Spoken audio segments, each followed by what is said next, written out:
মিন ভাইয়া লাইভে গেছে?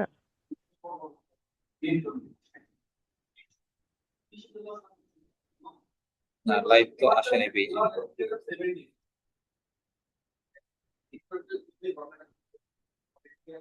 চ্যাটে খুব ইন্টারেস্টিং একটা কমেন্ট আসছে, আমাদের ক্লাস 9 পুরো একজন মার্ন ডেভেলপার, এবং ওর পোর্টফোলিও শেয়ার করেছে।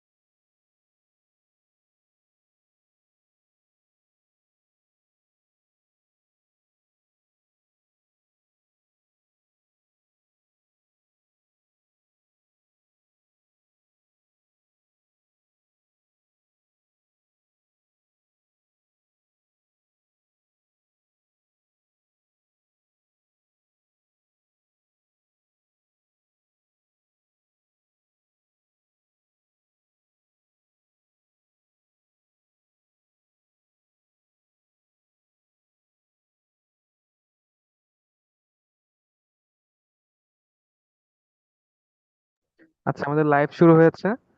আহ, আমি প্রথমে আমাদের আজকের সেশনে যিনি হোস্ট তাকে একটু পরিচয় করিয়ে দিব। আমাদের হোস্ট হচ্ছেন জুবায়ের জাবির ভাইয়া। তিনি পড়াশোনা করছেন আমেরিকার রোলিন্স কলেজে। তার পড়াশোনার বিষয় কম্পিউটার সায়েন্স, ডেটা অ্যানালিটিক্স আর ইন্টারন্যাশনাল বিজনেস। এর থেকেও ইন্টারেস্টিং পরিচয়টা হচ্ছে তিনি দুইবার অ্যামাজনে সফটওয়্যার ইঞ্জিনিয়ারিং ইন্টার্নশিপ করেছেন। পাশাপাশি তিনি আমেরিকা, আয়ারল্যান্ড সহ বিভিন্ন দেশে 7টারও বেশি কনফারেন্সে তার রিসার্চ পেপার প্রেজেন্ট করেছেন। তিনি শিক্ষার্থীদের, যারা নতুন শিক্ষার্থী তাদেরকে টেকনোলজিতে হাতে খড়ি দেওয়ার ব্যাপারে খুবই উৎসাহী এবং এনথুজিয়াস্টিক। তো আজকের সেশনটাও তেমন একটি সেশন। আজকে যারা একদম এআই তে নতুন, তাদেরকে কিভাবে ওভারওয়েলমিং ফিল না করে এআই জার্নি তারা শুরু করতে পারে সেরকম একটি সেশন নেবে জুবায়ের জাবির ভাইয়া। তো আমি ভাইয়াকে অনুরোধ করছি যে সেশনটা শুরু করার জন্য। আসসালামু আলাইকুম। যেহেতু আমাকে পরিচয় করা দিল, আমার আর তেমন কিছু বলার নেই। শুরু করার আগে হলো, যে জিনিসটা হলো বেশি ইম্পর্টেন্ট আমার কাছে মনে হয় এখন, যে আম, তোমাদের কোনো শেখার শুরু আগে জানতে হবে যে কিভাবে শিখতে হবে জিনিসটা। আমি যতটুকু মেশিন লার্নিং ইউজ করেছি আমার কাজে বা আমার রিসার্চে, সবচেয়ে বেশি ইম্পর্টেন্ট ল্যাঙ্গুয়েজ যেটা শিখতে হয় সেটা হলো পাইথন। এখন পাইথন শেখা বলতে গেলে কি হলো, ইউটিউবে 1 ঘন্টা ভিডিও দেখে শেখা? আমি বলবো সেটা না। কেন? ইউটিউবে ভিডিও দেখে তুমি কিছুটা শিখতে পারবা, বাকি তোমার প্র্যাকটিস করে করে শিখতে হবে। অ্যান্ড প্র্যাকটিস করার সবচেয়ে বেস্ট উপায় যেটা হলো, আমি আমার বিগত 4 বছরে যখন আমি কম্পিউটার সায়েন্সে পড়ছিলাম, সেটা প্রজেক্ট বানিয়ে বানিয়ে আম, তোমার যখন ল্যাঙ্গুয়েজ শিখবা, ল্যাঙ্গুয়েজে ধরো সবার আগে ফাংশন শিখতে পারো, তারপর হলো ছোট ছোট অ্যাপ বানানো ওখান থেকে শিখতে পারো, তারপর কি ফাংশন কল করতে হয় ওগুলো শিখতে পারো, এরপরে ওয়েবসাইট ডেভেলপমেন্ট ওগুলো শিখতে পারো পাইথন দিয়ে, ফ্লাস্ক এপিআই, ওই টাইপের জিনিসগুলো। কিন্তু সবার আগে তোমার যেটা শিখতে হবে সেটা হলো ল্যাঙ্গুয়েজটা কিভাবে কাজ করে। কারণ এখন আমি অনেকটা খানিক দেখি আমি সবখানে যে মানুষ এআই থেকে কোড কপি করে পেস্ট করে কাজ করায়। অ্যান্ড অনেক সময় এআই তোমাকে ডিরেক্ট কারেক্ট করতে দেবে, বাট ম্যাক্সিমাম সময় যখন তুমি বড় বড় প্রজেক্ট কাজ করবা, এআই কোডটা হলো অতটা ভালো হবে না যতটা তোমার কাজ করা সম্ভব। সেই ক্ষেত্রে তোমাকে হলো কাজ করাতে হবে, এটা হলো তোমাকে আন্ডারস্ট্যান্ড করতে হবে ফান্ডামেন্টাল গুলো। আমি তোমার একটা এক্সাম্পল দেই। আমার এটা লাস্ট ইয়ার, গ্রাজুয়েশনের আগে। তো আমার লাস্ট ইয়ারে আমরা হলো একটা এক পুরা 6 মাস ধরে একটা প্রজেক্ট বানাই, লাইক এটাকে বলে আমার ক্যাপশন প্রজেক্ট। এই ক্যাপশন প্রজেক্টের জন্য হলো বিভিন্ন জন বিভিন্ন ধরনের কাজ করে, বাট আমাদের একটা হলো বেশি একটা হুক থাকে। হুক বলতে আমার ইউনিভার্সিটির রিকোয়ারমেন্ট যে whatever you do, you have to do something for the place that you are living in, or for the society. বলতে গেলে সোসাইটির একটা বেনিফিট থাকতে হবে এটার জন্য। এখন যেহেতু 3 বছর ধরে আমরা প্র্যাকটিস করেছি কিভাবে হলো জাভা লিখতে হয়, পাইথন লিখতে হয়, তারপর আর লিখতে হয়, আমার মোটামুটি প্রোগ্রামিং বেসিক জিনিসপত্রগুলো জানি যে কিভাবে কাজ করতে হয়। এখন হলো আমাদেরকে প্রথম জিনিস যেটা করতে হয় সেটা হলো যে কোন প্রবলেম আছে তোমার আশেপাশে সেটা সলভ করার জন্য। এখন হলো আমি যে প্রবলেম চুজ করেছি আমার টিম সহ, সেটা হলো আমরা একটা হলো আমাদের ক্যাম্পাসে একটা মিউজিয়াম আছে। এখন মিউজিয়াম হলো কিউআর কোড। সো কিউআর কোডের মাধ্যমে একটা গুগল ফর্ম দেয়। গুগল ফর্মে হলো ওরা ওদের ভিজিটারদেরকে বলে যে আপনাদের কোনটা পছন্দ হয়েছে, কোনটা পছন্দ হয় নাই, কেমন জিনিসগুলো আপনারা চান এখানে আগামী আগামী এক্সিবিশনে থাকুক, বা বা হলো আমাদের আমাদের কোথায় গাফিলতি আছে না আছে সার্ভিসিং এ। এখন ওই কিউআর কোড ফর্মটা হলো বছরে মাত্র 20 জন ফিল আপ করেছে, বাট আমাদের উইকলি ভিজিটারের সংখ্যা হলো প্রায় 35 থেকে 40 জন। তো বছরে যদি 20 জন ফিল আপ করে, তো ওরা হলো 1%-এরও কম মানুষ হলো ওই ফর্মটা ফিল আপ করছে। অ্যান্ড যখন 1%-এর কম মানুষ ফিল আপ করছে, ওই ফর্ম দ্বারা হলো একটা পপুলেশনের আন্ডারস্ট্যান্ডিং বের করা খুব ডিফিকাল্ট। লাইক ইফ যদি ধরা যায়, ধরো হলো 30% ফিল আপ করেছে, তো আমরা বলতে পারি হ্যাঁ 30%-এর বেসিসে আমরা বলতে পারি এই পুরো সমগ্র পপুলেশনে এই টাইপ জিনিসপত্র কাজ করে, এরা এই টাইপ জিনিসগুলো পছন্দ করে, এরা হলো মিউজিয়ামে এইসব জিনিস পছন্দ করে না, মিউজিয়ামে এই জায়গাটা ওদের ভালো লাগে নাই।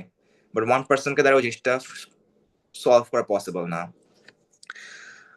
তো আমরা হলো বিভিন্ন রিসার্চ করতেছিলাম অনলাইনে, যে হলো কি টাইপের অ্যানালিটিক্স টুল বিভিন্ন বড় বড় মিউজিয়াম ইউজ করে।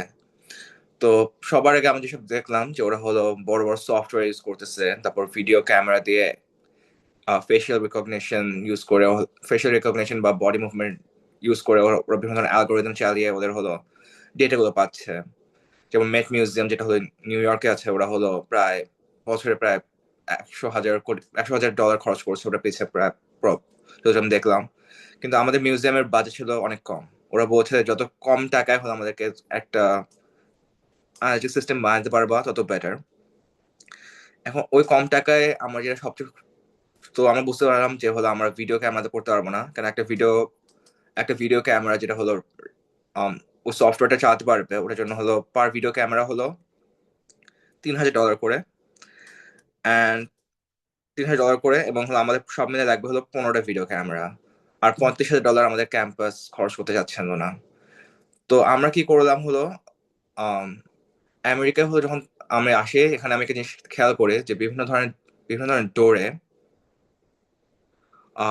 ডোরে হলো তোমাদের হলো বিভিন্ন ধরনের গ্যারেজ থাকে ওদের পার্সোনাল লাইক হাউজিং এর সাথে। ওখানে হলো ওদের হলো একটা ক্লিকার টাইপের থাকে, যেটা হলো ওদের ডোর ওপেন আর অফ করতে সাহায্য করে। তো আমি বললাম যে ওই ক্লিকার তো হলো ডাটা কালেক্ট করতেছে, লাইক যখন মানুষ কাছে আসে তখন ওটা ওপেন হয়, মানুষ দূরে গেলে ক্লোজ করে ফেলে।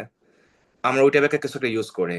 তো আমি হলো আমার এখন খুঁজাখুঁজি করে আমরা দেখলাম যে হলো $20 করে হলো আহ, ওই রিসিভার এবং বিকন গুলো কিনতে পাওয়া যায়। তো আমরা সবকিছু কিনলাম, কিনে হলো আমরা সেট আপ করলাম। এখন সেট আপ করার সময় প্রবলেম হলো যেটা হলো গ্যারেজ ইউজ করতো, ওরা ওরা হলো সবসময় হলো এমকিউটিটি সার্ভার ইউজ করতো। এমকিউটিটি সার্ভার জিনিসটা হলো তোমার লোকাল ডিভাইসে একটা সার্ভার চালিয়ে কাজ করানো। বলতে তোমার যদি হলো ম্যাক ইউজ করো, তো ম্যাকে যে তোমার সার্চ করতে পারো মসকিউটো সার্ভার, কিন্তু ওই মসকিউটো সার্ভার দিয়ে কাজ করবে না আমাদের ক্যাম্পাসে।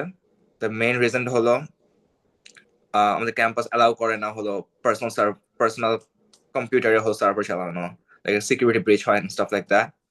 তো আমরা অনেক ঘুরে প্যাচিয়ে ওই জিনিসটাকে কাজ করালাম হলো ক্লাউডের সাহায্যে। এত কিছু বলার একটা মেইন কারণ হচ্ছে, তোমরা হলো জিনিসপত্র যেগুলো বানানোর চেষ্টা করো এমন ভাবে যে এটা একটা প্রবলেম সলভ করে। যেমন বাংলাদেশে পাঠা প্রথমবার আসলো, ওরা একটা প্রবলেম সলভ করেছিল। সো তোমার অত বড় প্রবলেম সলভ করার দরকার নেই, ছোটখাটো প্রবলেম সলভ করতে পারো। যেমন হলো ধরো তোমার হলো রেজুমেটাকে অনলাইনে কিভাবে আপলোড করা যায়, ওইটা জিনিসপত্র দিয়ে শুরু করো। বেসিক যে জিনিসগুলো শিখেছো ওটা একটা প্রজেক্ট বানায়, তারপর তোমার ল্যাঙ্গুয়েজ ভাবে পারফেক্টলি শেখো। আর তুমি যখন ল্যাঙ্গুয়েজটা গ্র্যাপ করতে পারবা, এরপরে হলো অনলাইন রিসোর্সেস আছে অনেকগুলো। আমার সবচেয়ে ফেভারিট রিসোর্স হলো স্ট্যানফোর্ডের এআই ল্যাব রিসোর্স গুলো। ওখানে হলো বেসিক এআই কিভাবে মেশিন লার্নিং মডেল চালাতে হয়, কিভাবে রিইনফোর্সমেন্ট লার্নিং করতে হয়, কিভাবে টেন্সর ফ্লো স্কিট লার্ন শিখতে হয়, ওটা সবকিছু শিখায় পুরো প্রথম থেকে। লাইক তোমার যদি কোনো ধারণাও না থাকে, তোমার পাইথনের ধারণা থাকতে হবে, but machine learning artificial intelligence কিভাবে কাজ করে, তখন তুমি জিনিসটা ইউজ করতে পারবা। এখন ওখানে শেখার পরে তো সমস্যা হলো, আমরা যেটা হলো বাংলাদেশে আমার থাকার সময় দেখছি যে আমরা হলো আমার এক্সাম্পল থেকে দেবো যে আমি ম্যাথ ক্লাসে যেতাম, ম্যাথ ক্লাস থেকে অঙ্ক সলভ করতাম। অঙ্ক সলভ করে এসে আমি যখন হলো বাসায় করতাম, তখন আমি হলো আমার নোটবুক খুলে প্র্যাকটিস করতাম, like দেখে দেখে প্র্যাকটিস। তো ওই দেখে দেখে প্র্যাকটিস করতে করতে আমার অভ্যাস হয়ে গেছিল যে আমি হলো মনে করতাম যে কোয়েশ্চেন সবসময় সেমই আসবে, অ্যান্ড সলভ উভয় করবো আমি, যে এটা দিলে এটা আমি অ্যান্সার দেবো। কিন্তু যখন তুমি হলো অলিম্পিয়াড লেভেল বা অন্য কিছুতে যাও বা চাকরিতে যাও, তোমার হলো কোনো হলো প্রবলেমের কোনো লাইক প্রবলেমের কোনো like set of like practice দিয়ে হয় না, তোমাকে outside of the box think করতে হবে। এটা একটা এক্সাম্পল দেয়, আমি রিসেন্টলি হলো একটা এবিএম মডেল আছে, agent based modelling. One of the test case যেটা আমরা ইউজ করে, কোভিড এর সময় এটা টেস্ট অনেক ইউজ করা হয়েছিল। ওখানে আমরা দেখতে হলো, ধরো আমার লোকালিটিতে 3 জন মানুষ এফেক্ট হয়েছে কোভিডে, ওই মডেল চালা দেখতো যে কত সময়ের মাঝখানে পুরো লোকালিটিতে মানুষ মানুষ হলো এফেক্টেড হবে, এবং ওই মডেলের মাধ্যমে ওরা বের করতো যে আমাদের এইভাবে হলো এই সময়ের মধ্যে সবাই এফেক্টেড হবে, এই সময়ের মধ্যে সবাই রিকভার্ড হবে, এতজন মানুষ মারা যেতে পারে। এবং ওই ইউজ করে করে শিকাগোতে হলো ওরা হলো বিভিন্ন ধরনের কোভিড প্রিভেনশন অ্যাক্টিভিটিস ওরা চালিয়েছিল। এই মডেলটা তৈরি করা হয়, প্রথমে তৈরি করা হয় নর্থ ওয়েস্টার্নে, এখন ইউ শিকাগোতে এটা কাজ করছে। সিম্পল একটা মডেল, এই মডেলের মাঝখানে কোনো মেশিন লার্নিং এর পোর্শন ছিল না। আমি আমার প্রজেক্টের জন্য কি করছিলাম, যে আমি হলো বাংলাদেশের মুভমেন্ট যেটা হয় বাংলাদেশে 2024 সালের, আমাদের কোটা মুভমেন্ট, যেটাতে হলো হাসিনা সরকারের পতন ঘটায়, ওই মুভমেন্টের ডেটাগুলো অ্যানালাইজ করে আমি দেখতে চাচ্ছিলাম যে হলো যদি বাংলাদেশের ঢাকায় একটা মানুষ যদি হলো একটা মুভমেন্ট শুরু হয়, এই মুভমেন্টের প্রোপাগেশন রেটটা হলো সারা বাংলাদেশে কত দূর, বা কত সময়ের মাঝখানে মুভমেন্টটা চড়াও হবে, কোন সময় এটা নিস্তব্ধ হবে, এবং বিভিন্ন ধরনের প্যাটার্ন চেক করছিলাম। এখন হলো একটা প্রবলেম ছিল যে হলো আমার যেসব ডেটা ছিল সেগুলো আমি মেটা থেকে পাই নাই, যেহেতু মেটা আমাকে দেয় না ডেটাগুলো, তো আমাকে নিউজ পেপার আর্টিকেল ইউজ করতে হয়েছিল। এখন নিউজ পেপার আর্টিকেলে হলো অনেক সময় হলো বিভিন্ন ডেটা কম কম বেশি থাকে, তো ওই সময় আমাকে ইউজ করতে হয়েছিল রিইনফোর্সমেন্ট লার্নিং। সো আমার যে এবিএম মডেল ছিল ওখানে কখনো রিইনফোর্সমেন্ট লার্নিংটা ইউজ করা হয় নাই, যারা তৈরি করেছিল ওরা কখনো ইউজ করে নাই। তো আমি ওই নতুন জিনিসটা যেটা আমি শিখেছিলাম আমার ক্লাস থেকে, ওটাকে আমি নিয়ে এসে আমার এই রিসার্চ প্রজেক্টে অ্যাপ্লাই করি, এবং আমি আমার মডেলের অ্যাকিউরেসি বাড়াই। সো তোমার যে জিনিসটা শিখতে হবে, যে তুমি যে জিনিসটা শিখতেছো পারফেক্টলি শিখবা, শেখার পরে তোমার পার্সোনাল কোনো কাজে অ্যাপ্লাই করার চেষ্টা করবা। কপি পেস্ট করে না ইউটিউব থেকে, যেমন আমরা অনেকে আমি প্রথম থেকে করতাম, আমি হলো আমার পোর্টফোলিও করে বানাতাম হলো ইউটিউবের ভিডিও দেখে দেখে, এবং আমার জাস্ট পিকচার গুলো অ্যাড করে দিতাম ওরা মাঝখানে। ওটা তো শেখার জন্য বেটার, বা যখন পার্সোনাল প্রজেক্ট করতেছিল, from the very base from the very beginning try to build it from your own, and then তুমি যেগুলো শিখতেছো ওগুলো তুমি ধীরে অ্যাপ্লাই করতে পারবা। আর একটা বেশি ইম্পর্টেন্ট জিনিস যেটা হলো আমি আমার লাইফে খেয়াল করেছে, যে প্রোগ্রামিং জিনিসটা হলো লাইফে হলো অনেক উপর নিচে আসবে প্রোগ্রামিং এ। ধরো তুমি একদিন খুব ভালোভাবে শিখতেছো জিনিসটা, তুমি পরের দিন তোমার ল্যাপটপ খুলে দেখবা, তুমি দেখবা যে কিছু দেখতে পারছো না। যেমন ধরো তুমি ফাংশন লেখা শিখলা, যে এই ফাংশনের কাজ হলো তোমার ল্যাপটপের আরজিবি চেঞ্জ করবে। তুমি প্রথম দিন ইউটিউব দেখলা, চ্যাট জিপিটি ইউজ করে ওটা ওটা বানালা তোমার আইডিএতে। এরপরে হলো তুমি জিনিসটা ইউজ করার পরে তুমি জিনিসটা চেঞ্জ করতে পারলা খুব পারফেক্টলি। তারপরের দিন তুমি যখন প্র্যাকটিস করতেছো দেখলে তুমি সলভ করতে পারলে না, এই জিনিসটা খুব নর্মাল, এটা সবারই হয়। আমি যখন অ্যামাজনে কাজ করতেছিলাম, আমার যারা হলো মেন্টর ছিল বা যারা আমার বস ছিল, ওরাও এই জিনিসটা বলে যে কোনো কিছু শিখছো ওই জিনিসটা ভুলে যাবে, এটা নর্মাল। তোমার জিনিসটা মনে রাখতে হবে, যে জিনিসটা মনে রাখতে হবে যে তুমি কি ভাবে পিক আপ করতে পারবা আবার। আর এখন আমি চাচ্ছিলাম যে তোমাদের কাছ থেকে কিছু কোয়েশ্চেন পেতে, যাতে আমি তোমাদেরকে হলো আহ আমি রিপ্লাই দিতে পারি। আমি একটা কোয়েশ্চেন দেখছি, একটু পরে আমি তোমাকে রিপ্লাই দিচ্ছি।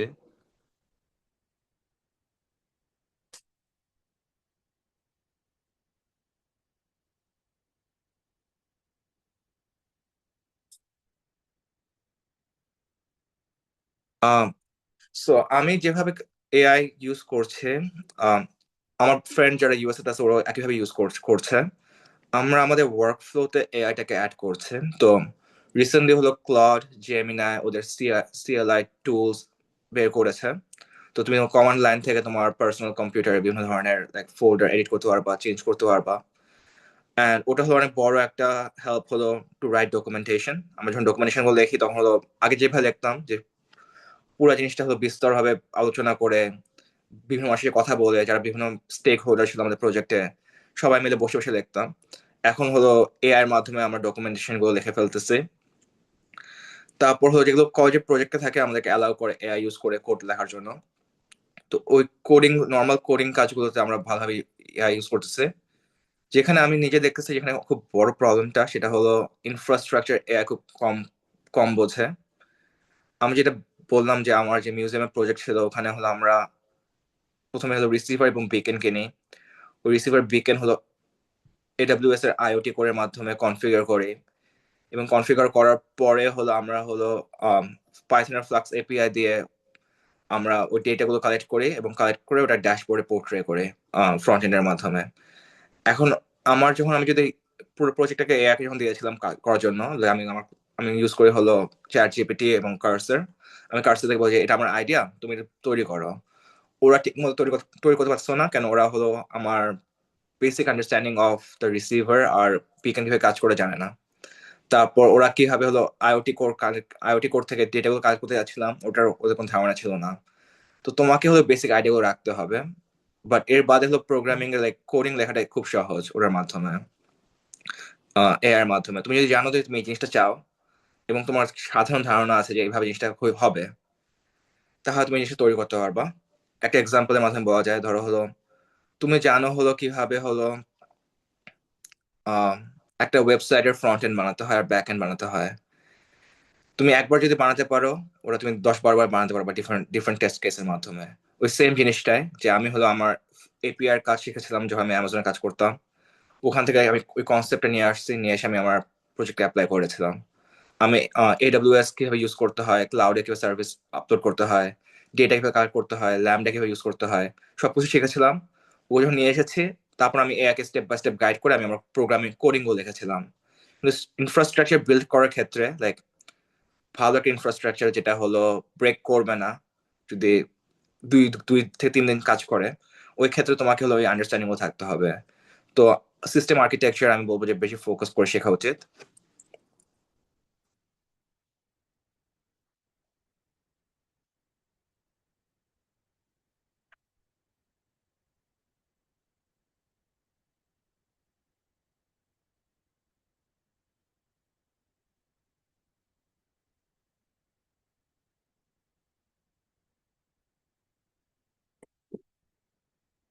তো এআই মডেলগুলো যেভাবে কাজ করে সেটা হলো খুব সিম্পল কথায় হলো এআই গুলো ট্রেন করা হয় হিউজ অ্যামাউন্ট অফ ডেটার উপরে।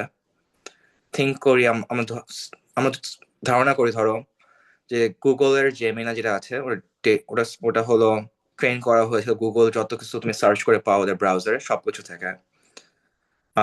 ধরো তুমি হলো গুগল থেকে হলো তুমি যেতে পারতেছো হলো ইউটিউবে, তো ইউটিউবের অনেক কিছু ওদের ভিতরে আছে।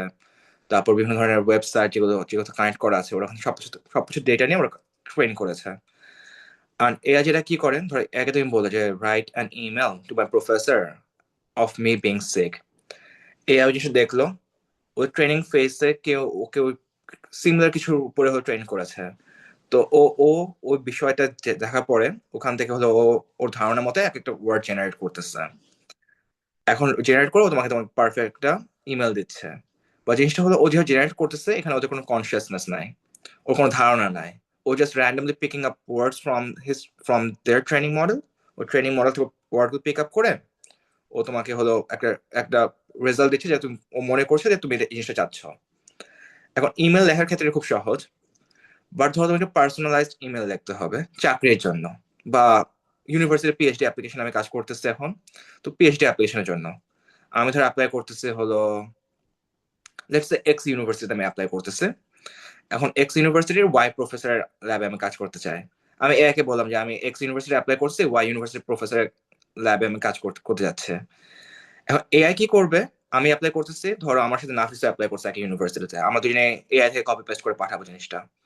তো আমরা দিলাম চ্যাট জিপিটি বা যে কোনো এআই মডেলে, ও আমাকে আর নাফিসকে সিমিলারলি কাছে কাছে একটা ইমেল রেডি করে দেবে।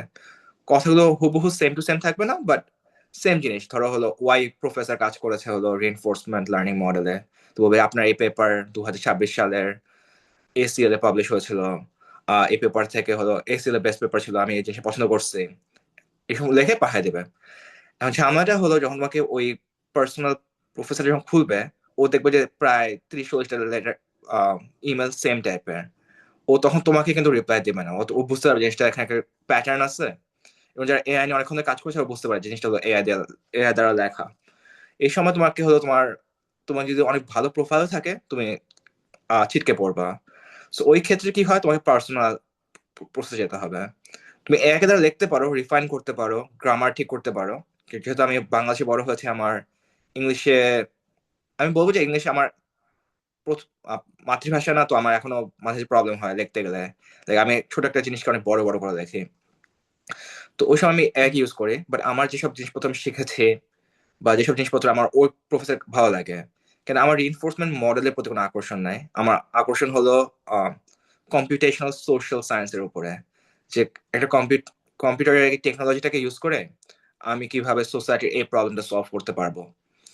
সো আমি ওই ওই ধাঁচটা নিয়ে আসি। আমি কপি পেস্ট না করে আমি আমার নিজের ব্যক্তিগত যেটা ইচ্ছা বা আমি যেটা সলভ করার চেষ্টা করছি ওই জিনিসটা আমি পুট করি এবং ওর পরে পাঠায় দেয়।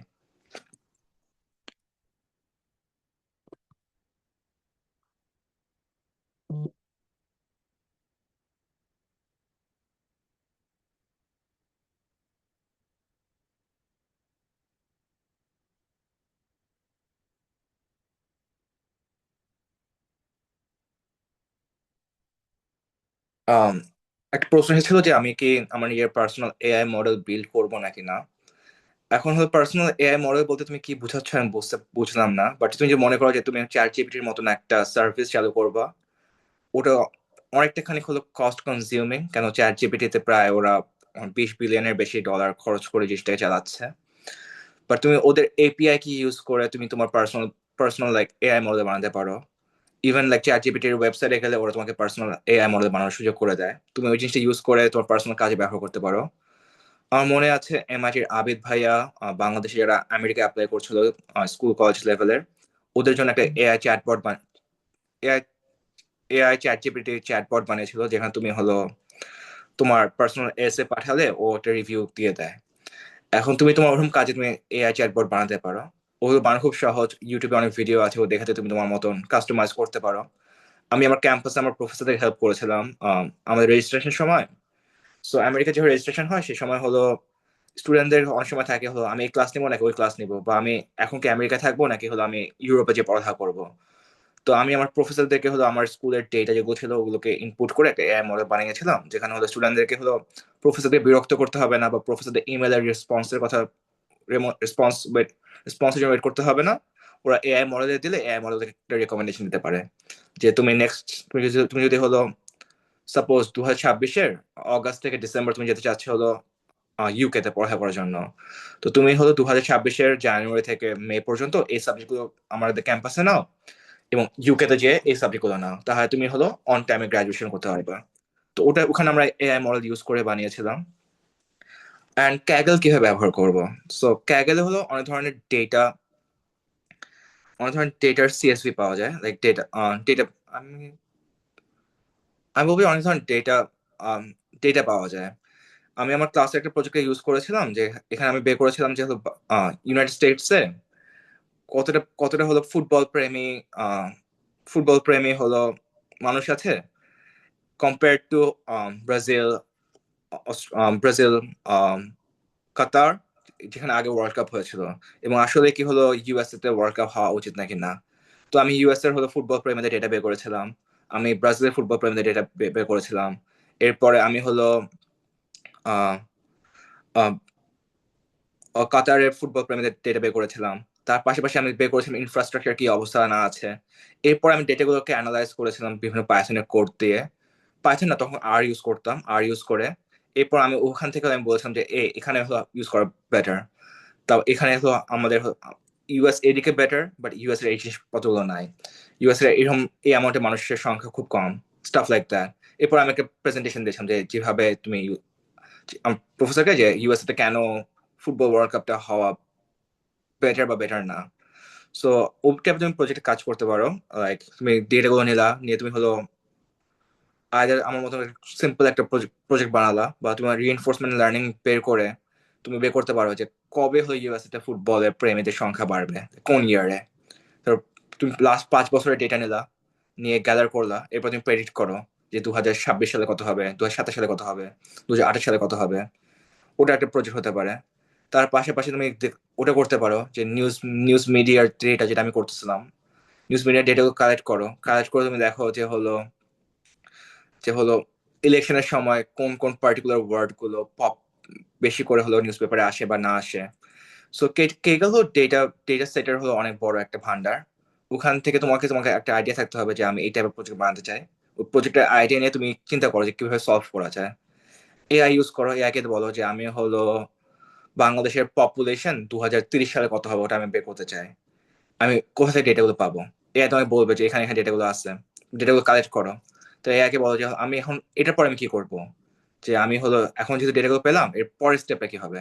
এআই তোমাকে বলবে যে হলো আমরা হলো বেসিক অ্যারিথমেটিক ইউজ করে অ্যাপ্লাই করতে পারে যে বাংলাদেশের পপুলেশনের গ্রোথ রেট কত, এটাতে মাল্টিপ্লাই করে বের করতে পারে। তুমি বলছো না আমি আরো মোর অ্যাকিউরেট হতে চাই, যে আমি হলো বেসিক অ্যারিথমেটিক ইউজ করবো না, আমাকে এআই এমএল এর কোনো একটা পোর্শন ইউজ করতে বলো যেটা আমি ইউজ করতে পারবো। ওখানে তুমি বের করো ও কি বলে। এরপরও বিভিন্ন ধরনের লাইক টেকনিক গুলো বলবে। ওই টেকনিক গুলো বের করার পরে তুমি হলো দেখো যে কোন টেকনিকটা তুমি পারো। যদি কোনোটাই না পারো, ইউটিউবে যাও, চ্যাট জিপিটি আস্ক করো যে মডেল কিভাবে কাজ করে। এর পাশাপাশি আমি হলো ও রাইলি নামে একটা হলো আমার কাছে বইটা এখন আছে। তো ও রাইলের এই বুকটাতে আমি শিখেছিলাম আমার ফার্স্ট মেশিন লার্নিং, এবং আমার কাছে এদের 12 থেকে 13টা বই আছে। তো আমি প্রত্যেকটা বই অ্যাপ্লাই করে করে দেখেছিলাম। তো আমি যদি কোথাও আটকে যাই আমি ওদের বইগুলো খুলে খুলে দেখি যে কোথায় কি আছে না আছে, কি অ্যাপ্লাই করা যায়। তো ওভাবে তুমি শুরু করতে পারো ক্যাগল ইউজ করা। ভাই আমি একটা প্রশ্ন করতে পারি? জি। আচ্ছা, তো বেসিক্যালি আমি এই প্রশ্নটা অ্যাকচুয়ালি সবাইকেই করি যাদের একটু এআই বা মেশিন লার্নিং এর এক্সপার্টিস আছে। It's basically an opinion based question. এটা হচ্ছে যে লজিক্যাল বেসড থিঙ্কিং প্রোগ্রামিং বা এআই তে এটা কিভাবে person to person actually depend করে, উইচ ইজ আমি আমার মেইন উদ্দেশ্যটা হচ্ছে আপনাকে আস্ক করা এটা কম্পিটিশনাল থিঙ্কিংটা। লাইক এক্সকিউজ মি, আমি একটা অ্যানালজি ইউজ করবো। আপনাকে যদি এখন একটা প্রবলেম বলে দেয় যে জুতা পরতে হবে, আমরা তো আর ডিরেক্টলি জুতাটা ফিতা বেঁধে পড়তে পারবো না, আমাদেরকে আগে মোজা পরতে হবে, তারপর জুতাটা ঢুকাতে হবে পায়ে। সো আমি এভাবে আমার প্রশ্নটার উদ্দেশ্যটা হচ্ছে to learn how to dissect a problem and then কিভাবে ওইটার বেস করে আমরা কিভাবে মানে বুঝতে পারবো আচ্ছা এই স্টেপটা আগে সেরে নিব, তারপর নেক্সট স্টেপ লাইক এই কম্পিটিশনাল থিঙ্কিং এর হ্যাবিটটা কিভাবে আনাবো। আম সো আমি আমার পার্সোনাল এক্সপিরিয়েন্স থেকে বলি, আমার আর একটা প্রজেক্ট যেটা আমি কাজ করেছিলাম, সেটা যেটা যেটা যেটা জন্য আমি খুব বেশি বলে আমি গর্বিত। সেটা হলো আমাদের যে এরিয়া আছে সেন্ট্রাল ফ্লোরিডা, ওখানে একটা জু আছে। আমি জু এর নাম বলতে পারবো না কারণ আমি এনডিএ সাইন করেছি যখন জন্য কাজ করেছিলাম। তো জু আমাদেরকে অনেকগুলো ডেটা দিয়ে গেছিল। এখন জু এর মেইন প্রবলেমটা ছিল যে আমাদেরকে ফান্ডিং আগামী বছর বন্ধ করে দেবে সরকার, ফেডারেল গভর্নমেন্ট ফান্ডিং বন্ধ করে দেবে। আমরা ফেডারেল গভর্নমেন্ট বলতে চাই যে হলো আমাদের আমাদের জু কেন হলো সেন্ট্রাল ফ্লোরিডার জন্য অনেক বড়, বেশি একটা ইম্প্যাক্টফুল একটা হাব। সেন্ট্রাল ফ্লোরিডাতে কি কি আছে, ডিজনি আছে, ইউনিভার্সাল আছে, তার পাশাপাশি অনেক বড় বড় লাইক টুরিস্ট অ্যাট্রাকশন আছে। তো গভর্নমেন্ট চাইছিল যে ওখানে বেশি ইনভেস্ট করা ইনস্টিড অফ লাইক আ জু। এখন হলো আমরা যখন শুরু করলাম কাজ, আমাদের কাছে হলো প্রথম জিনিসটা যেটা, যখন যখন তুমি এই টাইপের কোনো প্রবলেম পাও, প্রথম জিনিসটা হলো আস্ক করা যে ওরা এট দ্য এন্ড কি চায়। যে আমাকে এই প্রজেক্টটা এনে দিচ্ছে, ওরা অনেক বড় একটা সিনারিও বলছে যে আমাদের ফান্ডিং কাট হবে, আমাদেরকে গভর্নমেন্টকে বলতে হবে যে আমরা হলো একটা beneficial organisation for Central Florida. এখন হলো দিন শেষে হলো আমার প্রথম প্রশ্ন যেটা থাকে, আমি যেটা সবসময় আস্ক করি, যে আপনারা কি চান আমাদের কাছ থেকে। তোমরা বলছে আমার একটা নাম্বার চাই যে এই পরিমাণের টাকা আমরা জেনারেট করতেছি, বা এই পরিমাণ টাকা আমরা সেন্ট্রাল ফ্লোরিডাতে ঢালতেছি। যখন তুমি বুঝতে পারলা যে তোমাদের এন্ড গোল হলো একটা নাম্বার বের করা, তো তুমি জানো এই নাম্বারটা বের করতে হবে। এখন তুমি ওখান থেকে পিছের দিকে কাজ করা শুরু করবা। এখন নাম্বার বের করার জন্য তোমাকে কি লাগবে, যে ওরা হলো কত পরিমাণের ইনভেস্টমেন্ট ঢালতেছে প্রত্যেক বছর। সো ইনভেস্টমেন্ট গুলোকে তুমি ডিভাইড করতে পারো। আমি ডিভাইড করছিলাম যে ওরা কতটুকু ঢালতেছে হলো এমপ্লয়ীদের বেতনে, কতটুকু ঢালতেছে হলো বিভিন্ন ধরনের হলো লোকাল শপে। এখন লোকাল শপ বলতে গেলে আমি বুঝাচ্ছি হলো আম, আমাদের যেমন বাজার আছে বাংলাদেশে, আমেরিকায় বাজার বাজার সিস্টেমটা নাই। ওদের হলো আম, ওদের হলো গ্রোসারি শপ আছে। এবং গ্রোসারি শপ থেকে ওই জু প্রত্যেক বছর প্রচুর পরিমাণ খাবার কেনে, কেন ওখানে প্রচুর পরিমাণে প্রাণী আছে। লাইক আমার যতটুকু ধারণা আছে যে প্রায় 1,000-এর মতন প্রাণী আছে ওদের ওখানে। তো ওই প্রাণীর জন্য ওরা প্রচুর প্রচুর পরিমাণে খাবার কেনে, প্রত্যেক সপ্তাহে ওদের জন্য ট্রাক ভর্তি ওদের খাবার আসে। তো ওদের ওই টাইপটা বের করা। এর পাশাপাশি আমি বের করছিলাম হলো ওদের এমপ্লয়ীদের কত বেতন দিচ্ছে প্রত্যেক মাসে। তারপর আমি হলো বের করছিলাম যে ওরা হলো আহ, কাদেরকে হলো পার্ট টাইম হায়ার করতেছে, যে পার্ট টাইম এমপ্লয়ি থাকে ওদের, ওরা কোথা থেকে আসতেছে, এগুলো বের করলাম। ওরা ডিরেক্টলি কেউ ইম্প্যাক্ট করতেছে সোসাইটিতে। এখন ওটা বের করার পরে আমার প্রশ্ন জাগলো যে আমি যে আমার মতো করে সলভ করতেছি, এটা কি আসলে লাইক কোন গভর্নমেন্ট পর্যায়ে মানুষরা হলো নিবে নাকি না, লাইক সিরিয়াসলি। তো তখন আমার প্রফেসরদের সাথে কথা বললাম, যেটা আমাদের দুজন অ্যাডভাইজার ছিল। আমার প্রফেসররা বললো, দেখো তুমি এগুলো করার আগে দেখো যে আগে কোনগুলো accepted way of solving this problem. তো আমি সবার আগে যাই হলো বিভিন্ন ধরনের গুগল স্কলারে যাই, যে বের করে বিভিন্ন ধরনের পেপার যে কারা কিভাবে সলভ করছিল। এরপর দেখে আমি অস্ট্রেলিয়ার জু এই টাইপ সিমিলার টাইপের প্রবলেম ফেস করছিল, ওরা ওভাবে ওদের ইকোনমিক ইম্প্যাক্টে বের করছিল। সো আমাদের পড়ে ওরা কিরকম কি কি স্টাইল বের করে।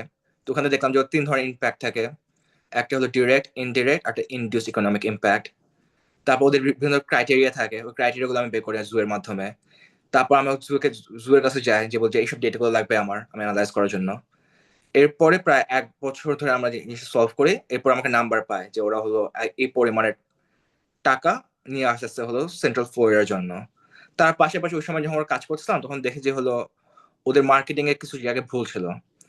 যেমন ওরা প্রচুর পরিমাণে মার্কেটিং করতো ফ্লোরিডা এরিয়াতে। ফ্লোরিডা থেকে যেহেতু ওদের ম্যাক্সিমাম, ওরা ফ্লোরিডা লোকেটেড, ফ্লোরিডাতে মার্কেটিং করতো।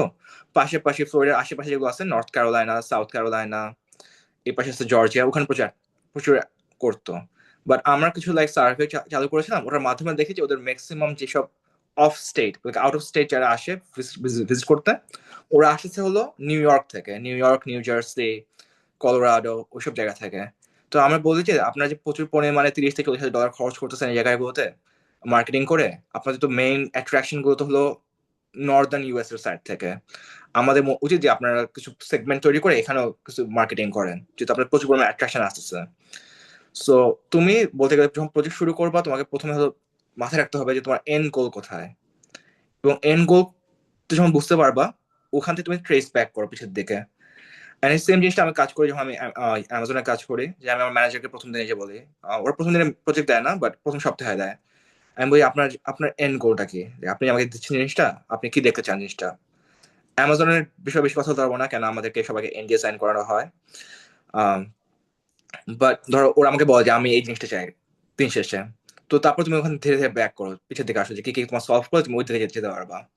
ওই সেম জিনিসটা এনি প্রজেক্ট যখন শুরু করবা, লাইক তুমি ইউজ করতে যাচ্ছ, মেশিন লার্নিং শিখতে যাচ্ছ। এখন মেশিন লার্নিং এর আলটিমেট টার্গেট হতে পারে তুমি বাংলাদেশকে এআই অলিম্পিয়াডে রিপ্রেজেন্ট করতে চাও, বা তুমি হলো এমআইটি এমআইটি বা কার্নেগি মেলনের এআই ল্যাবে কাজ করতে চাও, বা পিএইচডি জন্য আসতে চাও। এরপর দেখো যে তোমার আশেপাশে মানুষগুলো কিভাবে অ্যাচিভ করছে। লাইক ওই প্রজেক্টে ওইটা সিমিলার টাইপের প্রজেক্ট অনেকে কাজ করবে। যেমন তুমি যদি স্টার্ট আপ স্টার্ট করতে চাও, ওয়াই কম্বিনেটর প্রচুর স্টার্ট আপ আছে যারা সিমিলার টাইপের গোল নিয়ে কাজ করছে। দেখো ওরা কোথায় কোথায় কি কি করছে না করছে, আর কি কি করে নাই। অ্যান্ড দেন যখন তুমি দেখবা যে এরা মানুষগুলো এইসব জিনিস ফলো করেছে, এইসব জিনিস সলভ করার চেষ্টা করেছে, এগুলো ওয়েস ইউজ করেছে, ওইসব আইডিয়া তুমি নিয়ে আসো, এরপর তুমি তোমার প্রবলেম অ্যাপ্লাই করো। Then you can solve any problem.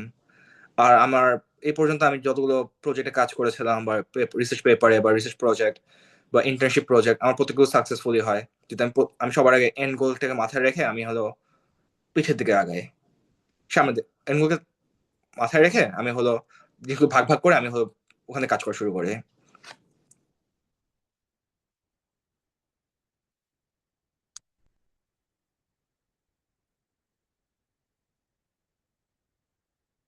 একটা প্রশ্ন আছেন, nowadays people are confused about AI. How to identify what AI is and what it is not? আমি প্রশ্নটা ঠিকমতো বুঝলাম না। তুমি কি জানতে চাও যে হলো তুমি কিভাবে ডিস্টিংগুইশ করতে পারবা যে এটা এআই দ্বারা লেখা নাকি এআই দ্বারা লেখা না, নাকি হলো আমি এখানে একটু একটু একটু বেশি একটু কনফিউজ। তুমি ভাবে বলতে পারো যে তুমি কি জানতে চাচ্ছ, তাহলে আমি জিনিসটা অ্যান্সার করতে পারবো।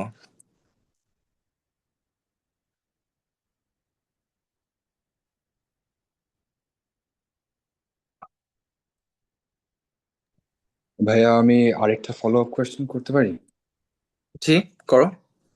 আপনি যেটা বললেন যে ওই tracing back to what ever the main goal is, for example একটা টিম বেস সিনারিওতে যদি আমি আপনাকে এখন বসায় দিই, আপনি কোলাবোরেশন কিভাবে করবেন? সবাই তো একটা প্রবলেম সেম ভাবে ডাইসেক্ট করবে না। আপনার peer is going to take the situation completely in a different way, or apne you're going to manipulate the situation in a completely different way.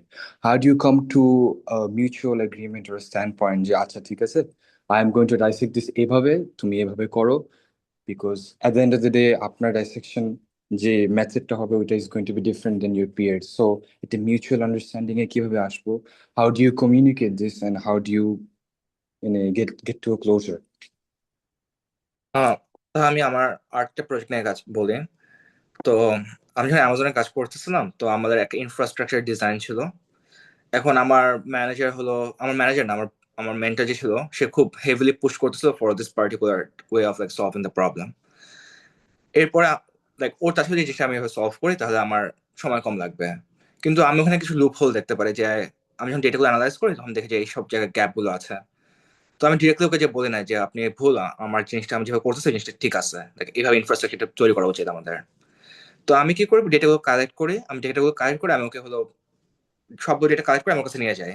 আমি বললাম যে আমি তারপর বলি যে এইসব ডেটাগুলো যে আছে, এখানে অনেকগুলো ডেটা দেখতেছি আমি, যেগুলো হলো আমাদের ইনফ্রাস্ট্রাকচার ক্যাচ করতে পারবে না। লাইক বেসিক্যালি আমার ডেটাগুলোকে অ্যানালাইজ করে ওদেরকে বলতে চাচ্ছিলাম যে হলো ট্যাক্স ট্যাক্স কিভাবে ফাইল করা হচ্ছে বিভিন্ন কান্ট্রিতে, লেটস সে ওভাবে করা হচ্ছে। বলছে আমি যদি এভাবে কাজ করি তা আমাদের এইসব প্রায় 15,000 ডেটা প্রত্যেক দিন হলো আনট্রেস থাকবে, লাইক আমরা কোনোভাবে ট্রেস করতে পারবো না। অ্যান্ড ওটা হলো আমাদের ক্যাপাবিলিটিতে প্রায় হলো 95% থেকে ওটাকে 90%-এর দিকে নিয়ে নিয়ে যাবে। তো তারপরেও আমাকে বলে যে ও আমি জিনিসটা খেয়াল করি নাই। তো তুমি আমাকে বলো জিনিসটা তুমি কিভাবে সলভ করতে চাও। দেন আমি ওকে আমার সলিউশনটা সলিউশনটা বলি। তো আমি যেটা বলবো যে কখনো হলো তোমার টিমমেট বা তোমার মেন্টর ওদের সাথে ডিরেক্টলি মারপিট করতে যাও না বা হলো ঝগড়া করতে যাও না। কারণ দিন শেষে হলো সবাই হলো স্টেক হোল্ডার। কোনো প্রজেক্ট যখন বানাও সবাই ওটার হলো একটা স্টেক হোল্ডার হয়, যে ওদের নাম ওর সাথে জড়িত, ওদের শ্রম ওর সাথে জড়িত। তো সবাই সে বেস্ট আউটপুটটা বের করতে। যদি মাঝে মাঝে মনে হতে পারে যে তোমার যে এই জিনিসটা হলো এই জিনিস আমার জিনিসটাই পারফেক্ট, বাট অন্য মানুষ ডিফারেন্ট ভাবে চিন্তা করতে পারে। অন্য মানুষের যে যখন চিন্তা করতেছে ডিফারেন্ট ভাবে ওদের কথা বলতে দাও। এই জিনিসটা আমি একটা এক্সাম্পল, পারফেক্ট এক্সাম্পল দিই যেখানে আমি বেশি করে কথা ধরবো। যে আমার মিউজিয়ামের প্রজেক্টটা যখন করতেছিলাম, প্রথমে আমরা বের করছিলাম যে 3,000 পার ভিডিও ক্যামেরার মডেল যেটা কাজ করে, আর বছরে $30,000 সাবস্ক্রিপশন দিলে ওরা আমাদের জন্য সেট আপ করে দেবে। তো $30,000 সাবস্ক্রিপশন প্রায় সব মিলে $100,000 একটা প্রজেক্ট বানাতে হতো মিউজিয়ামের জন্য, ছোট একটা মিউজিয়ামের জন্য আমাদের ক্যাম্পাসের। তো ওটা হলো ভায়াবল ছিল না। এরপরে আমার আইডিয়া আসলো যে আমরা হলো ইনস্টেড অফ ডুইং দ্যাট আমরা মানুষের ফোনে একটা অ্যাপ দেবো, ওই অ্যাপের মাধ্যমে জিপিএস কানেক্ট করে চালাবো।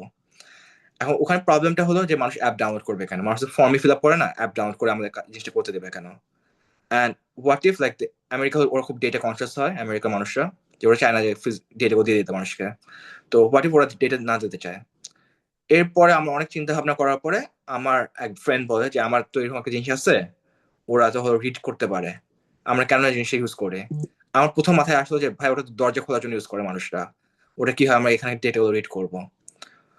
আমি ওকে জিনিসটা ডিরেক্টলি বলি না, আমার মাথায় আসতো জিনিসটা, যে ওকে জিজ্ঞাসা করে যে মানুষ এটা তো তোমার গ্যারেজে ইউজ করো তুমি, এটা আমরা কিভাবে মিউজিয়ামে ইউজ করবো। আর আমি যখন ডেটা আমি ওদের সেট আপ সেট আপের যেসব ইনস্ট্রাকশন থাকে সবগুলো পড়ে দেখি যে আসলে তো এটা ইউজ করা সম্ভব না, কেউ তো ইউজ করে নাই।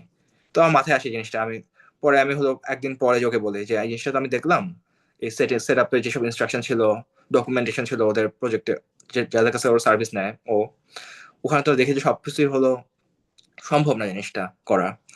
ও তারপর বললো যে দেখ জিনিসটা হলো কি করতেছে আমার, এই যে একটা হলো ধরো ধরো এটা একটা রিসিভার আছে, একটা রিসিভার এই হাতে, এটা ধরো আমাদের হলো ডিভাইসটা, যখন রিসিভারের কাছে আসে তখন ওই দরজাটা খুলে যায়। তো ও বললো যে ওই জিনিসটা ধর দরজা খোলার বদলে আমরা ওই জিনিসটা বললাম যে যখন কাছে আসবে তখন মানুষটা হলো ওই পার্টিকুলার আর্ট ওয়ার্কটাকে দেখতেছে, যখন দূরে চলে যাবে দ্যাট মিনস ও আর্ট ওয়ার্ক দেখতেছে। আমরা যদি এনাফ পরিমাণে ওইসব ওইসব রিসিভার এবং বিকন নিয়ে আসি তা ইজিলি আমরা ডিটেক্ট করতে পারবো কে কোন আর্ট ওয়ার্ক দেখতেছে কত সময়ের মাঝখানে। তখন আমরা বলবো যে হ্যাঁ জিনিসটা তো আরো ইন্টারেস্টিং একটা আইডিয়া। তারপরে হলো আমরা বললাম যে হ্যাঁ জিনিসটা ইউজ করা যায়। প্রথমে যখন নিয়ে আসলাম জিনিসটা, নিয়ে আসার পরে আমি আমি হলো অনেকদিন ধরে চেষ্টা করতেছিলাম জিনিসটাকে হলো ক্লাউডের সাথে কানেক্ট করার জন্য। আমি কোনোভাবে কানেক্ট করতে পারছিলাম না। এরপরে আমি হলো যারা ম্যানুফ্যাকচারার ছিল চায়নাতে, আমি ওদেরকে কল করি। ওদের কল করে বলে যে ভাই আমি তো এটা চেষ্টা করতেছিলাম এভাবে কাজ করার জন্য, বাট ক্লাউডে তো অ্যাটাচ করা যাচ্ছে না। ম্যানুফ্যাকচার বলতে আমরা তো কোনো ক্লাউডে কাজ করায় দেখি নাই, আমরা তো সবসময় ইউজ করতাম হলো লোকাল সার্ভার। আমরা ট্রাই করে দেখি আমাদের এন্ডে। তো ম্যানুফ্যাকচারার 2-3 দিন পরে আমাদেরকে রিটার্ন ব্যাক করে যে আমরা ক্লাউডে অ্যাটাচ করতে পারছি, আপনিও করতে পারবেন। ওরা আমাকে কিছু ইনস্ট্রাকশন দেয়, বাট ওই ইনস্ট্রাকশন অনুযায়ী আমাদের ক্লাউডে অ্যাটাচ হচ্ছিল না। লাইক আমি প্রায় 1 সপ্তাহ তো আমরা চেষ্টা করলাম, হলো না। তবে আমি আমার ফ্রেন্ডকে বলতে চাইছিলাম যে জিনিসটা বাদ দিয়ে দে। ওই সময় আমার ফ্রেন্ড বলে যে জিনিসটা আমাকে দে, আমার হাতে দে, আমি এটা সলভ করার চেষ্টা করি। ও ও তো হাতে নেয়, নিয়ে এসে ও হলো পলিসি গুলো চেঞ্জ করে, আইওটি করে পলিসি থাকে, পলিসিটা চেঞ্জ করে। এবং পলিসিটা যখন চেঞ্জ করে আমাদের পার্টিকুলার টেস্ট কেসের ক্ষেত্রে আমাদের ডিভাইসে পারফেক্টলি কানেক্ট করে। এখন এখানে দেখলাম যে বিভিন্ন ধরনের সেটব্যাক ছিল, বিভিন্ন জন মানুষ বিভিন্নভাবে চিন্তা করছে। কারো কারো কারো পক্ষে সম্ভব ছিল না যে একটা কনক্লুশন আসার জন্য। বাট আমরা সবাই কি করছিলাম যে আমরা আরেকজনকে টেস্ট করতে দিচ্ছিলাম, যে টেস্ট করে দেখো না কি হয় না হয়। আর আমি মনে করছি এই জিনিসটা ভেরি ইম্পর্টেন্ট যখন তুমি কোনো গ্রুপে কাজ করবা, যে instead of like you bossing them around, let everyone else be a stakeholder in the project. কারণ দিন শেষে হলো আমাদের সবার লাইক গ্রেড ডিপেন্ড করার উপরে। সবাই চাচ্ছে জিনিসটা পারফেক্ট হোক। আমি যখন অ্যামাজনে কাজ কাজ করতেছিলাম, আমার যে মেন্টর ছিল ও চাচ্ছে এক স্টেপ অ্যাহেড যাক গেমে, লাইক এক স্টেপ প্রমোশন পাক। ওই ক্ষেত্রে ওরও একটা স্টেক হোল্ডার ছিল ওই প্রজেক্টের। আর আমি যে প্রজেক্টে কাজ করছিলাম, এখন এই প্রজেক্টে কাজ করে প্রায় 4টা টিম অ্যামাজনের। লাইক এটা আমার দেখা মতো একটা ইন্টার্নশিপ প্রজেক্ট, যেখানে হলো এটা হলো জাস্ট হলো একটা সাইড টুল হিসেবে কাজ করে না, এটা বিভিন্ন ধরনের টিম অ্যামাজনে এটা রেপ্লিকেট করছে। এখন যখন শুরু করছিল জিনিসটা, ওরা কনসেপ্ট ছিল, ওই কনসেপ্টটাকে যখন বিভিন্ন জন মানুষ বিভিন্নভাবে নিয়ে গেছে বিভিন্ন ডিরেকশনে, এরপর আমরা ভালো একটা ফাইনাল প্রোডাক্ট পেয়েছিলাম। তো সবসময় মানুষকে অ্যালাউ করো যে হলো বিভিন্ন মানুষ বিভিন্ন জিনিস ট্রাই করুক for the same goal. Like আমার যে মিউজিয়ামের প্রজেক্ট ছিল, সবার এন্ড গোল ছিল যে মিউজিয়ামটাকে প্রজেক্ট একটা চিপেস্ট সলিউশন গিফট করা। তার পাশাপাশি হলো আমাদের সবাইকে একটা আমরা সবাই চাইছিলাম যে একটা বেস্ট প্রজেক্ট অ্যাওয়ার্ড পাই। হোপফুলি আমরা পাবো ইনশাল্লাহ। সো সবাই যদি গোল সেম জায়গায়, তো আমাদের জন্য এটা ইজি হয়ে যায়।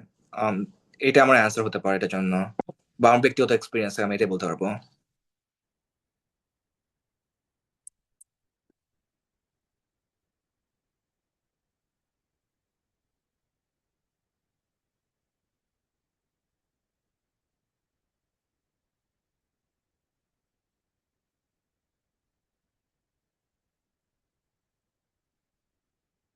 তো আর একটা প্রশ্ন এসেছিল যে আমি হলো মার্ন স্ট্যাক শিখে হলো টাকা উপার্জন করতে চাচ্ছি।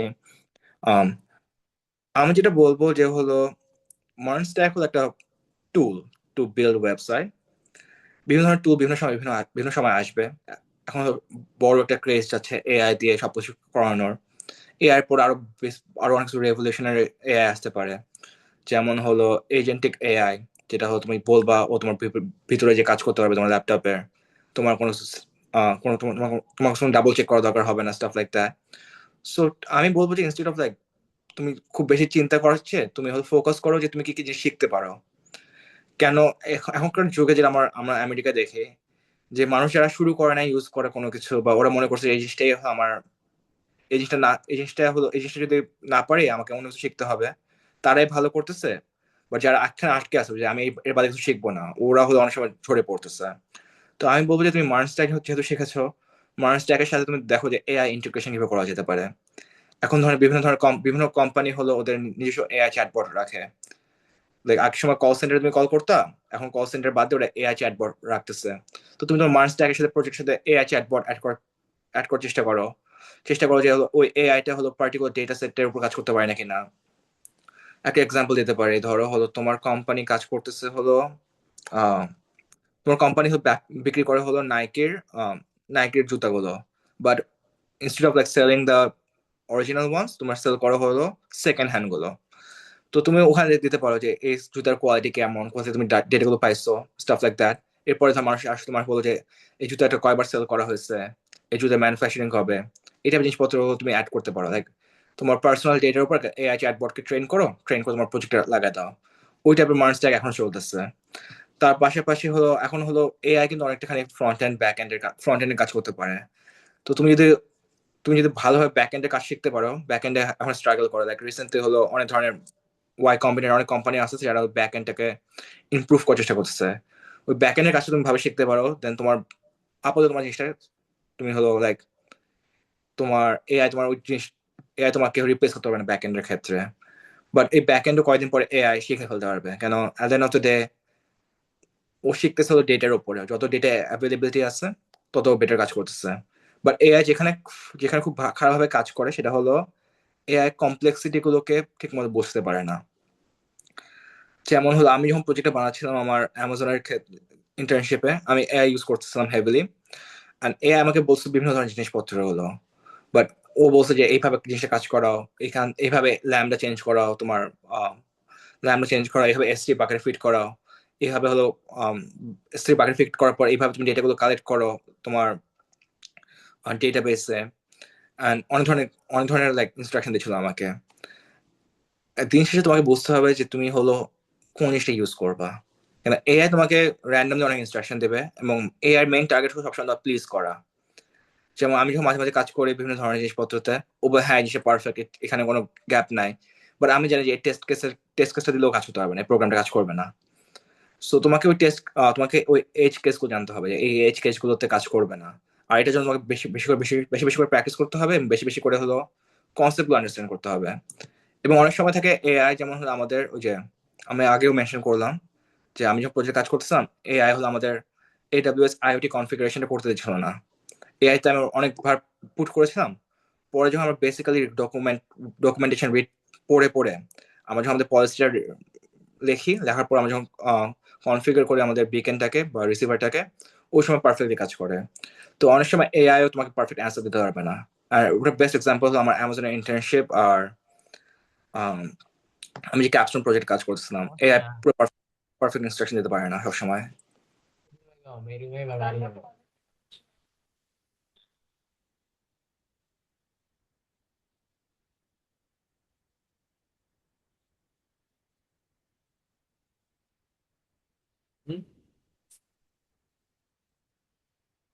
তো আমি আমি আরেকটা প্রশ্ন, তোমার কারো প্রশ্ন আছে?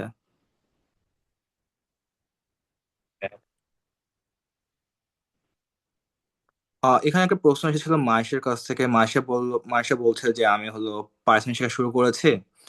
ও প্রথমে ওই জিনিসটা বুঝতে পারে, ঠিক ঠিক মতো সবকিছু ঠিক মতো বুঝতে পারে, বাট যখন নিজে থেকে অ্যাপ্লাই করতে যায় তখন হলো ও আটকে যাচ্ছে। তো এটা হলো সবসময় হলো লাইক প্রোগ্রামিং এমন একটা জিনিস যেটা হলো তুমি জিনিসটা একদিন শিখবা পরের দিন ভুলে যাবা।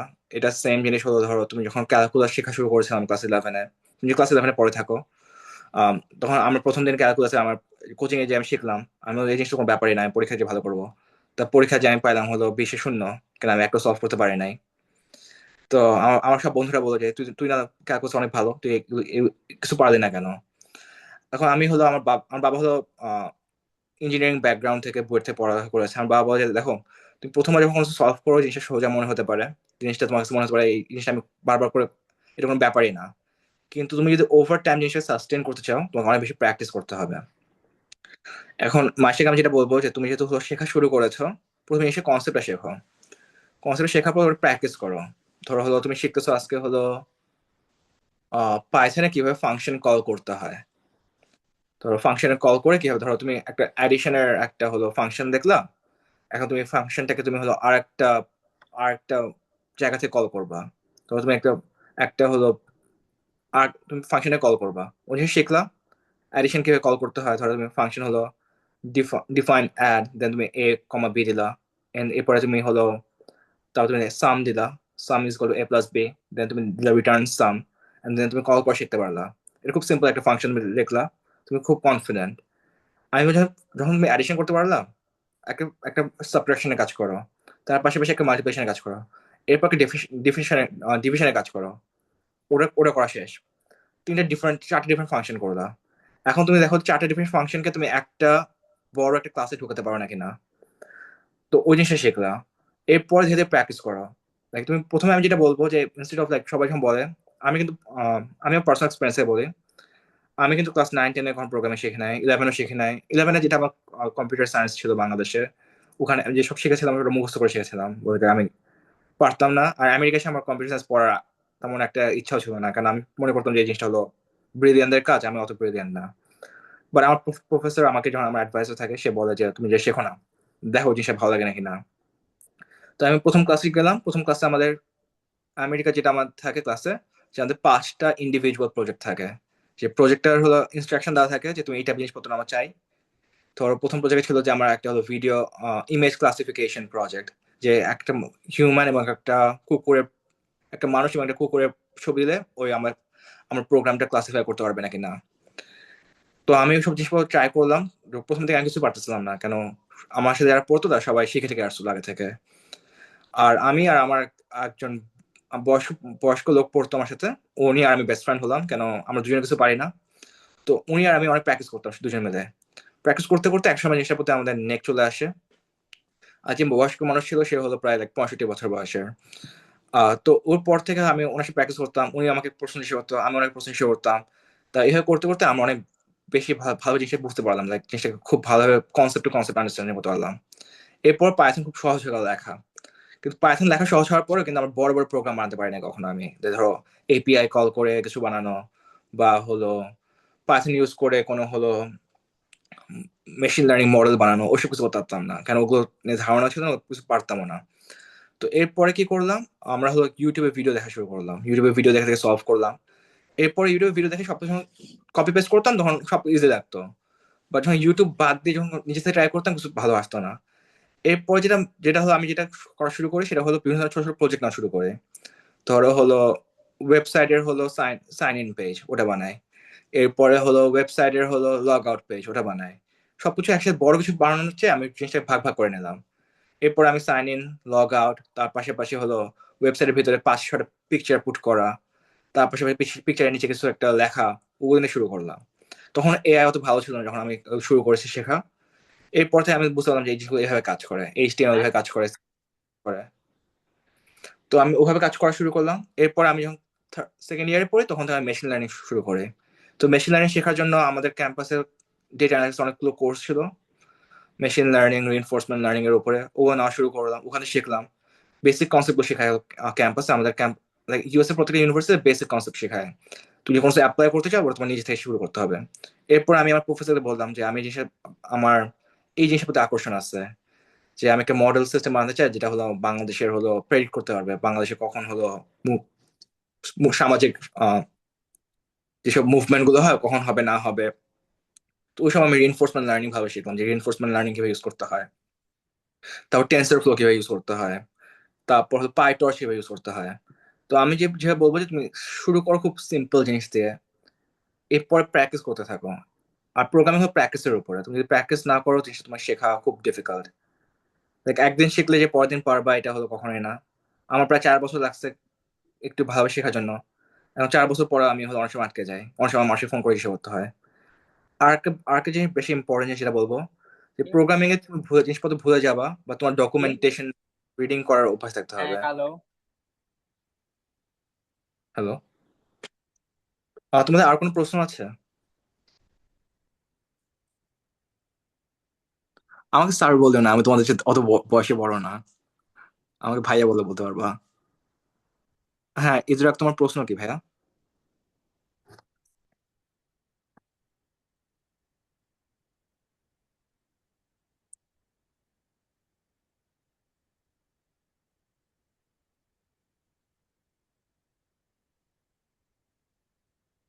সো ইদরাক, তুমি যদি মেশিন লার্নিং শিখতে চাও আমি সবার আগে বলবো যে হলো স্ট্যানফোর্ড, কার্নেগি মেলন, তারপর বিভিন্ন ধরনের ইউনিভার্সিটি এবং কি মাইক্রোসফটের হলো মেশিন লার্নিং এর হলো বেসিক জিনিসপত্র ফ্রিতে, মাইক্রোসফট, আইবিএম, ওর বিভিন্ন কোর্সেস অনলাইনে আছে। তো তুমি কোর্সেসগুলো অ্যাক্সেস করতে পারো। আমাদের ক্যাম্পাসে আমরা লিঙ্কডইন লার্নিং দিয়ে ইউজ করি, লিঙ্কডইন লার্নিং ইউজ করি। তার পাশাপাশি হলো গিটহাবে অনেক ধরনের বই আছে, ওখান থেকে তুমি শিখতে পারো। তো আমি যেটা পারফেক্ট সাজেস্ট করবো, ধরো তুমি চুজ করো একটা, ধরো তুমি বই দেখে শিখবা নাকি তুমি ওয়েবসাইট দেখে শিখবা। তো তুমি যদি বই দেখে শিখতে চাও তাহলে আমি বলবো যে ও রাইলি, এই বইটা, এই বইটা তুমি স্টার্ট করতে পারো। এখানে ওরা তোমাকে বেসিক থেকে সুন্দর করে শেখায় যে কিভাবে বানাতে হয় জিনিসপত্রগুলো। এরপর আমি বলছি যখন তুমি শুরু করবো তখন ফুললি কমপ্লিট করো এবং বুঝে বুঝে কমপ্লিট করো। এমন না যে তুমি 1 মাসের মধ্যে মেশিন লার্নিং শিখে বেস্ট হয়ে যাবা, ওরা কখনো কাজ করে না। তো তুমি প্রথমে হলো শুরু করলা কোর্সটা। তো ওরা যে ফার্স্ট চ্যাপ্টারে যেটা শেখায়, আমি আমি অনেক আগে করেছিলাম, তো আমি দেখি পার্ট, ওরা চ্যাপ্টার 1 থাকে মেশিন লার্নিং ল্যান্ডস্কেপ। তো বিভিন্ন ধরনের ওরা হলো বিভিন্ন ধরনের লাইক কোড গুলো দেখাই হবে। সো তুমি ওই কোড গুলো হুবহু কপি পেস্ট করে অ্যাপ্লাই করো তোমার তোমার তুমি যদি ভিএস কোড ইউজ করো বা যে যে ধরনের like তুমি আইডি ইউজ করো ওখানে ইউজ করে করে দেখো জিনিসগুলো কিভাবে কাজ করে। আমার মনে হয় ভিএস কোডে কাজ করবে না, ওরা ওখানে বলবে যে নোটবুক, ওখানে ওখানে একটা ওয়েবসাইট আছে, ওখানে ওরা তোমাকে মেশিন লার্নিং মডেল গুলো চালাতে দেবে। তো তুমি ওখানে ইউজ করলা, করে করে দেখো যে জিনিসগুলো কিভাবে কাজ করে। এরপর যখন তুমি জিনিসটা আন্ডারস্ট্যান্ড করতে পারো যে কনসেপ্ট গুলো কিভাবে কাজ করে, যে রিইনফোর্সমেন্ট লার্নিং, পাইটর্চ, তারপর বিভিন্ন ধরনের মেশিন লার্নিং অনেক ডিফারেন্ট পার্ট আছে, আমি মেন কাজ করবো রিইনফোর্সমেন্ট লার্নিং নিয়ে। তো যেসব জিনিস তোমার পছন্দ হলো, ওই ধরো আমি ঠিক আছে রিইনফোর্সমেন্ট লার্নিং সম্পর্কে। এরপর রিইনফোর্সমেন্ট লার্নিং যে তুমি ক্যাগলে দেখো কোথায় তুমি রিইনফোর্সমেন্ট লার্নিং অ্যাপ্লাই করতে পারো। এটা হইতে পারে যে হলো ব্যালন লাইক আগামী বছরের ব্যালন কে জিতবে। তো তুমি বিগত কয়েক বছরের ব্যালন উপর তোমার মডেলটা ট্রেন করো, যে বিগত 10 বছরের মডেল এইভাবে জিনিসটা কাজ করছে। এরপর তুমি এই বছরের স্ট্যাটস গুলো পুট করো, তারপর দেখো যে এই বছরকে জিততে পারে। তার পাশাপাশি ওটা করতে পারো যে হলো আহ, বিভিন্ন পলিটিশিয়ানস এর স্পিচের মাঝখানে চেক করতে পারো। ধরো তারেক রহমান কখন বলবে যে লাইক, আমি জানি না যে তারেক রহমান কি স্লোগান বলে, বা তুমি বিভিন্ন ধরো তুমি ধরো অনলাইন থেকে পাইলা কোথাও হলো ওদের এক্সার্প লাইক স্পিচের, এরপর বলে তারেক রহমান নেক্সট বার কবে এই জিনিসটা বলবে আবার। তো ওভাবে তুমি চেষ্টা করে দেখতে পারো।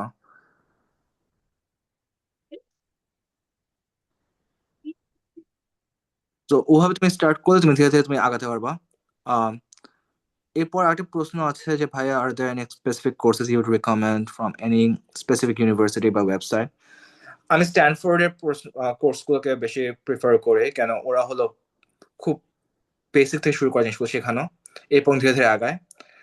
আর যেহেতু তোমার প্রথম থেকে শিখতেছো, তো it's better to learn from an instructor, যে এখানে যার চেহারা দেখে দেখে তুমি করতে পারবা জিনিসটা।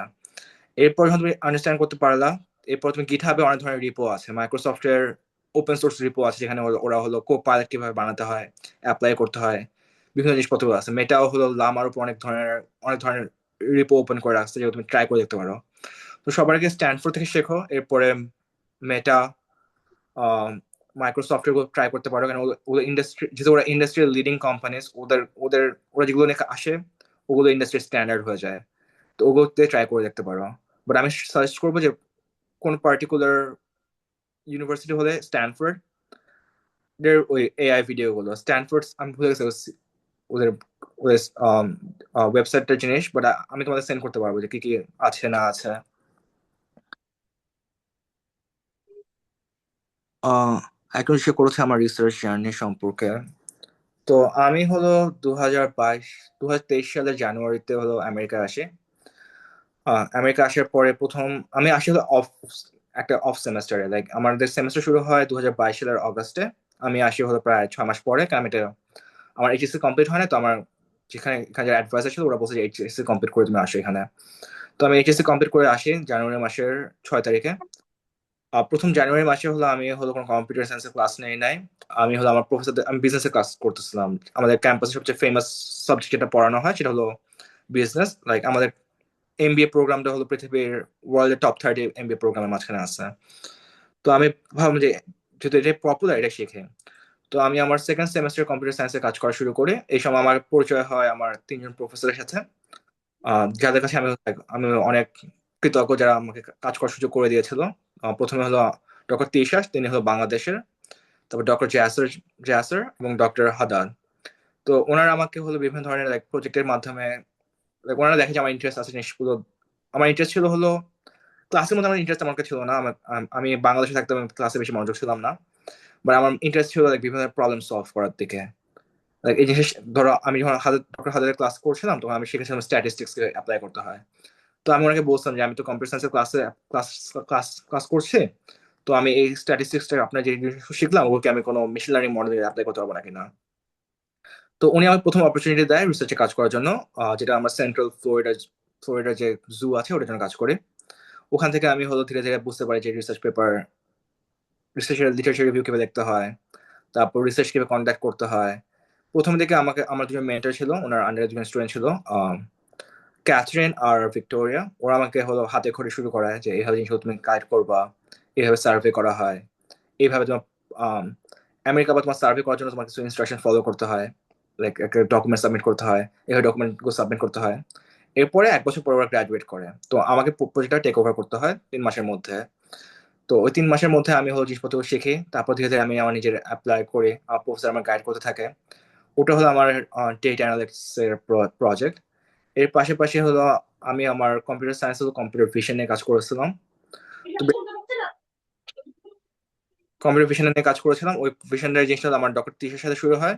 তো ডক্টর তিশারকে আমি বলি যে আমার হলো প্রথম সামার ইন্টার্নশিপ করে আসার পরে আমি ডক্টর তিশাকে বলি যে আমার হলো আমি ইন্টার্নশিপ করছি, আমি দেখতে চাই যে এই কম্পিউটার ভিশনের ফিল্ডে কিভাবে কাজ করে। তো আমি ওখানে হলো বিভিন্ন ধরনের লাইক আমি ওনার কাছ থেকে ভিডিও গেমিং এর একটা ক্লাস নিয়েছিলাম, যেখানে আমরা ভিডিও গেম বানাতাম। তো আমার ইচ্ছে ছিল যে ভিডিও গেম ইউজ করে আমরা কম্পিউটার সায়েন্সের কনসেপ্ট শেখাতে পারি নাকি স্টুডেন্টদেরকে। লাইক মানুষ ভিডিও গেম, যেহেতু আমরা ভিডিও গেম পছন্দ করছে অনেকে, লাইক আমাদের ফাইনাল প্রেজেন্টেশন থাকে ওখানে ভিডিও গেম খেলার জন্য অনেকে আসে। তো আমি বললাম যে ভিডিও গেমটা অ্যাপ্লাই করে দেখি না, যে কম্পিউটার সায়েন্স স্টুডেন্টরা কি যদি আমার এখানে ভিডিও গেমের মাঝখানে ধরো বিভিন্ন ধরনের কোয়েস্ট শুরু করে। It's basically like temple run টাইপের, বাট আমাদের ক্যাম্পাসের ডিজাইনের উপরে। তো আমাদের বিভিন্ন ধরনের like instead of like getting getting a point, you answer a question. If you answer a question, you get a credit, you get 1 point for your final, something like that. তো উনি বলে যে হ্যাঁ ওই জিনিসটা অ্যাপ্লাই করা যেতে পারে, তো ওখানে আমার রিসার্চ প্রজেক্টটা কন্ডাক্ট করি। আর যেটা আমি নিজের প্রথম থেকে শুরু করেছি পুরো লাইক হ্যান্ডস অন, সেটা ছিল আমার বাংলাদেশের মুভমেন্টের উপরে।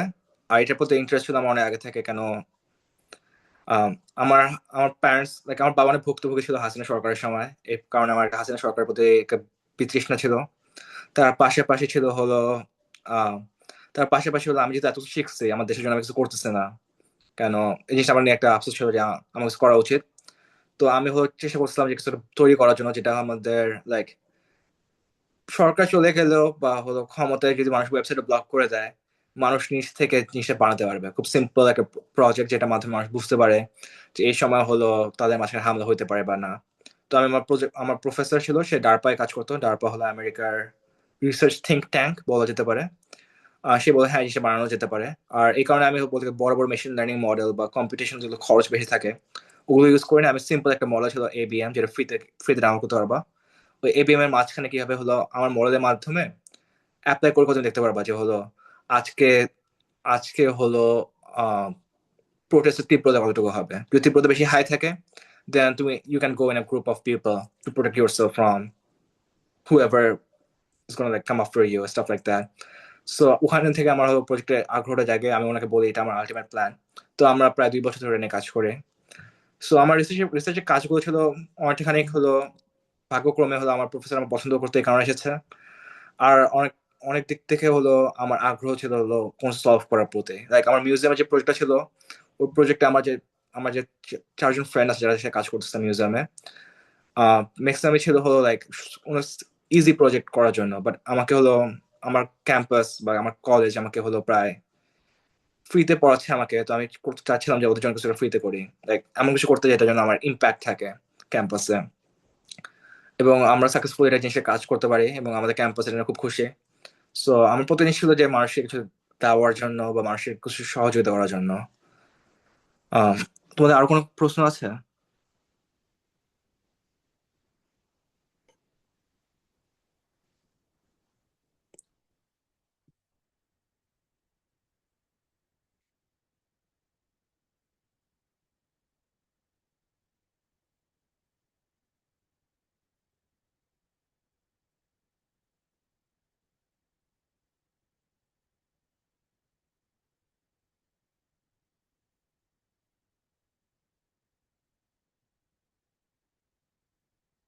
আমাকে শোনা যাচ্ছে? হ্যাঁ, শোনা যাচ্ছে।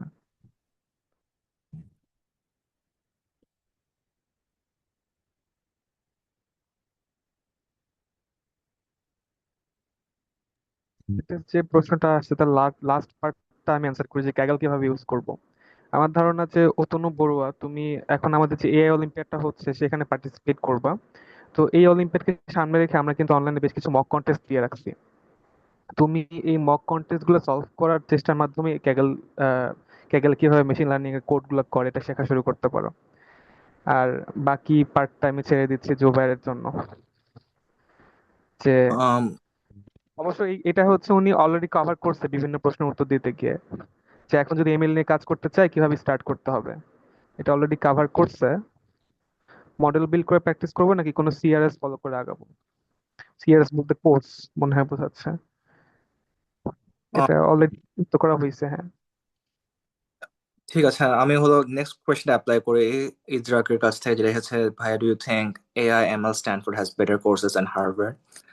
I have already started CS50P, so you should I go for CS50 AI or Stanford instead? Um, so আমি যেটা বলবো, আমি জানি না CS50P কি করাচ্ছে ওখানে, কারণ আমি ওগুলো করি নাই কখনো হার্ভার্ড থেকে। বাট আমার যতটা ধারণা, আম, এই যে এটা আমার ব্যক্তিগত অপিনিয়ন, এটা এখানে হলো মতবিরোধ থাকতে পারে। হার্ভার্ড হলো টেকনিক্যালের দিক থেকে হলো অনেকটাখানি পিছিয়ে স্ট্যানফোর্ডের কম্পারিজনে। তার বেস্ট এক্সাম্পল হলো, ধরো বড় বড় যারা উদ্যোক্তা আসছে, হার্ভার্ড থেকে অনেক উদ্যোক্তা আছে, বাট টেকনিক্যাল যারা উদ্যোক্তা থাকে ম্যাক্সিমাম থাকে স্ট্যানফোর্ড থেকে।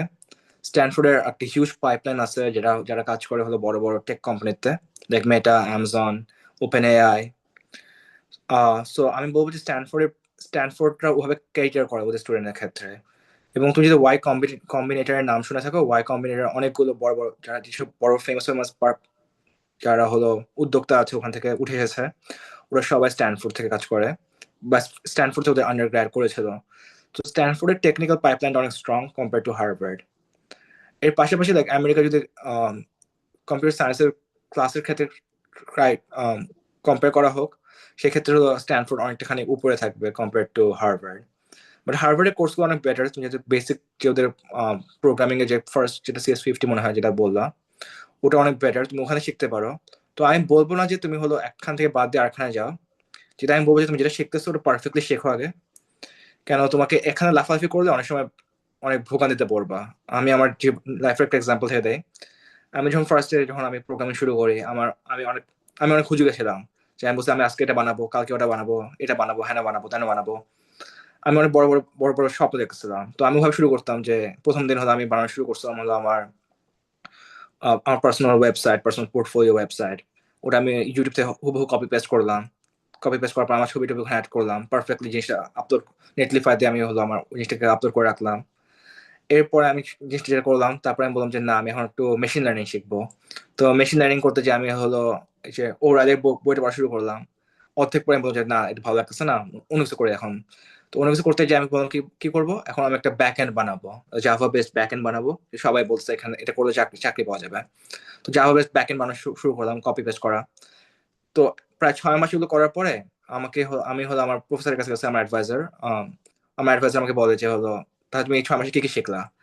আমি বললাম যে আমি অনেক কিছু বানাইছি, বাট আমি কিছু জানি না জিনিসটা সম্পর্কে, যে জিনিসটা কিভাবে কাজ করে। তো ওই সময় উনি আমাকে একটা বলছিল যে তুমি একখান থেকে আরেকখান না লাফালাফি করে তুমি যে জিনিসটা নিয়েছো ওই জিনিসটা বেটার হওয়ার চেষ্টা করো। যেমন আমি যে রিসার্চ প্রজেক্ট নিয়ে কাজ করতেছি সেটা 2 বছর, আমি প্রত্যেক রিসার্চ প্রজেক্টে কাজ করেছিলাম, প্রায় প্রত্যেকটা 2 বছরের মতো কাজ করে, 2 বছর ধরে চলে। লাইক কম্পিউটার ভিশন প্রায় 2.5 বছর, আমার বাংলাদেশের মডেলটা প্রায় 1.5 বছর থেকে 2 বছর হবে। আর তার পাশাপাশি হলো আমার যেটা ডেটা অ্যানালিসিস প্রজেক্ট ছিল ওটা আমি 1.5 বছর করেছিলাম। তো আমি বললাম যে তুমি যখন যে প্রজেক্টে হাত দিবা বা যেটা জিনিস শিখতেছো, A to Z পারফেক্টলি শেখার চেষ্টা করো। আম, যদি তুমি হার্ভার্ডে শিখতেছো, হার্ভার্ডটা তুমি পারফেক্টলি কমপ্লিট করো। এরপর কমপ্লিট করার পর তুমি নিজেকে দেখো যে তুমি জিনিসটা পারফেক্টলি বোঝো না কিনা। আর এটার জন্য বেস্ট জিনিস হলো তুমি এআই ইউজ করতে পারো। লাইক আমি যখন নতুন কোনো কিছু শিখি, আমি এআই কে ওই ধরো একটা এক্সাম্পল দেই, ধরো আমি হলো শিখতেছি হলো টেন্সর ফ্লোর কাজ। তো টেন্সর ফ্লোর সম্পর্কে আমি হলো আমার ও রাইলের বুক থেকে আমি শিখি, আমি বই পড়তে পছন্দ করি, তো আমি বই থেকে শিখলাম। আমি বই অনেকগুলো অ্যাপ্লাই করলাম, এরপর আমি আমার চ্যাট জিপিটিতে বলি যে আমি টেন্সর ফ্লোর শিখছি, টেন্সর ফ্লোর ও রাইলের এই বুক থেকে শিখছিলাম, আর আজকে আমি এই চ্যাপ্টার পড়ছিলাম। There's a high chance ChatGPT chapter সম্পর্কে ধারণা আছে। এরপর আমি বলি, do you mind quizzing me on this? তো ও আমাকে কুইজ করতে থাকে, আর আমি কুইজগুলো অ্যাপ্লাই করে নিজে নিজে সলভ করি। আমি যখন যেসব কুইজে আমি আটকে যাই, তখন আমি বুঝতে পারি যে হলো আমি হলো এইগুলো পারতেছি না ঠিক মতো, তো ওই জিনিসগুলো আমি পারফেক্টলি আবার শেখার চেষ্টা করি। এই জিনিসটাও সবখানে তোমার হেল্প করবে। তুমি যে বড় বড় প্রজেক্ট কাজ করবা বা ছোটখাটো প্রজেক্ট কাজ করো, যেখানে কাজ করো, তোমাকে হলো জিনিস তুমি যেটা জানো সেটা পারফেক্টলি জানতে হবে। না হলে কি হবে যে তুমি ধর এআই এর উপর যদি খুব বেশি সেলফ রিলায়েন্ট হয়ে যাও, আর তুমি যদি বুঝতে না পারো যে এআই কোথায় ভুল করতেছে বা তুমি কোথায় কম জানো, দেন তুমি যখন বড় বড় যখন পোস্টে কাজ করতে যাবা বা বড় বড় প্রজেক্ট লিড করবা, ওই সময় যদি কোনো কিছু ভেঙে যায় বা কোনো কিছু কাজ না করে, তোমার অনেক শ্রম ব্যয় করতে হবে সলভ করার জন্য, কারণ তুমি জানো না যে কোথায় সলভ প্রবলেম হতে পারে।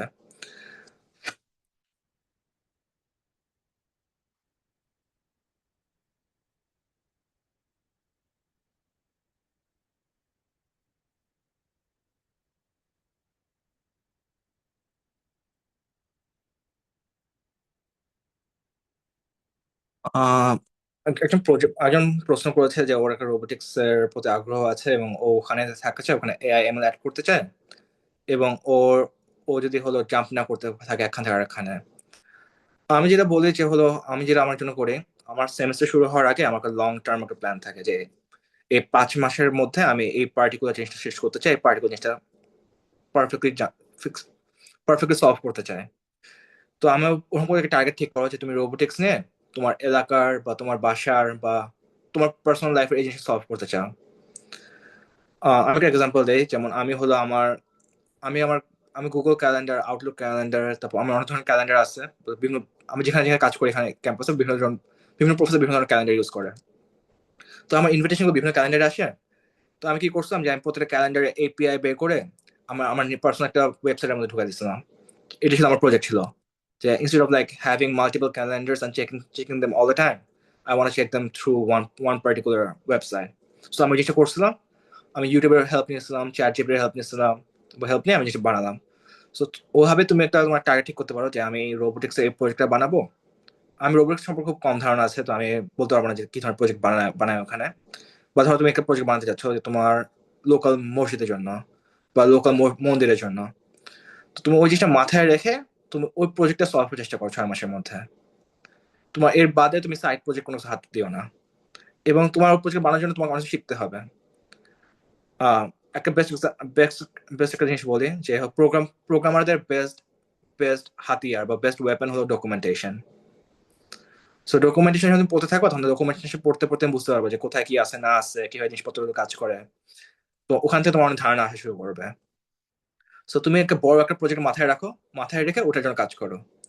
আর এই জিনিসটা সেম জিনিসটাই হয় বিভিন্ন ইন্টার্নশিপে। যখন আমি আমার ইন্টার্নশিপে যাই, একটা 12 সপ্তাহ ইন্টার্নশিপ হয়, ওরা আমাকে বলে 10 সপ্তাহের মধ্যে আমরা এই জিনিসটা দেখতে চাই তোমার কাছ থেকে, বা এই টাইপের একটা জিনিস দেখতে চাই। ওরা কখন বলে এই জিনিসটা দেখতে চাই বা এই টাইপের একটা জিনিস দেখতে চাই তোমার কাছ থেকে। তো তুমি ওই জিনিসটা মাথায় রেখে তুমি সলভ করা শুরু করো যে ওই জিনিসটা কিভাবে তুমি নিয়ে আসতে পারবা। সিমিলারলি তোমার রোবোটিক্স প্রজেক্ট ক্ষেত্রে ওই জিনিসটা অ্যাপ্লাই করতে পারো যে আমি রোবোটিক্স এই জিনিসটা বানাতে চাই, and কিভাবে বানাবা ওটার জন্য তুমি প্ল্যান করতে থাকো। আর আর এই জিনিস আমি আরেকটা বলবো যে তুমি হতে পারে এক সপ্তাহে একদিন 2 দিন তুমি থেমে যেতে পারো বা কাজ করতে না চাও, ওটা ফাইন। লাইক আমিও সপ্তাহে সপ্তাহে আমি আমাদের এখানে শনি রবিবার ছুটি, আমি শনি রবিবার হোমওয়ার্ক হোমওয়ার্ক বাদে আর কোনো কাজ করি না। তো 2 দিন গ্যাপ নাও।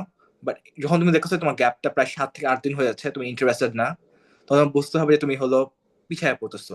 ওই যে পিছায় না পড়ো, ওটার জন্য তোমার কি করতে হবে, প্রতিদিন কিছু না কিছু শেখার চেষ্টা করো, ওটা অ্যাপ্লাই করার চেষ্টা করো।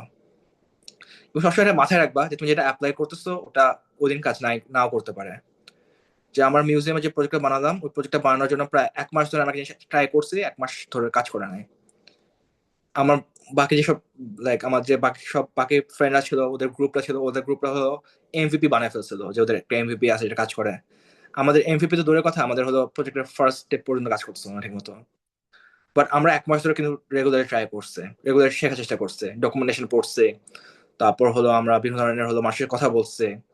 সো তুমি ওটার চেষ্টা করবা যে তুমি কোথাও যদি আটকে গেলে কিভাবে ওই আটকা থেকে বের হতে পারে, ওটা ওটা জানতে হবে, এবং প্রতিদিন চেষ্টা করতে হবে নতুন শেখার জন্য।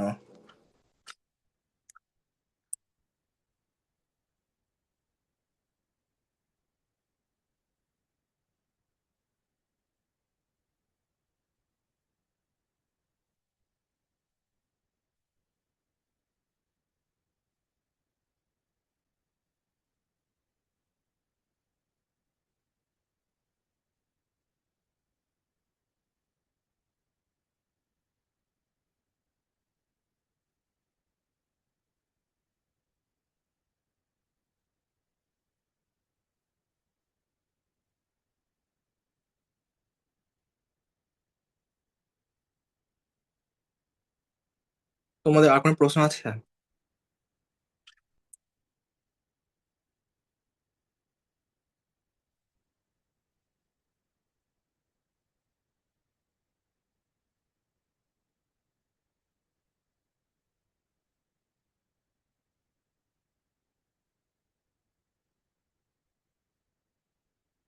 আহ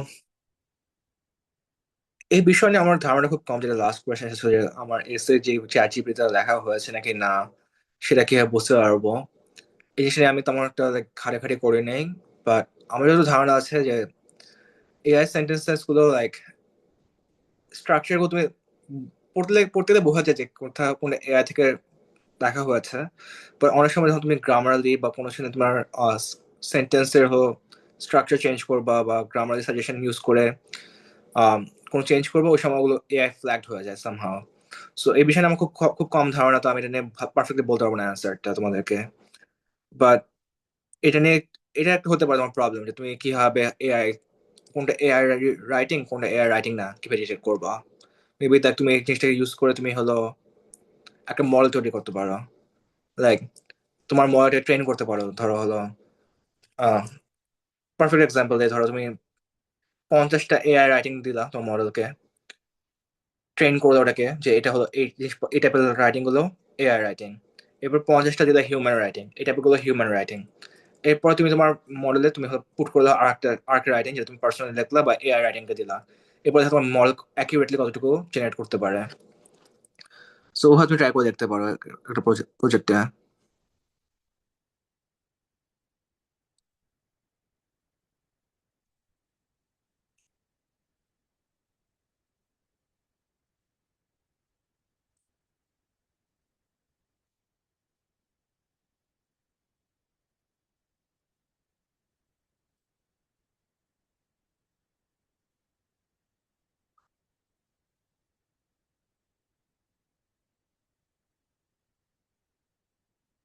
হ্যাঁ,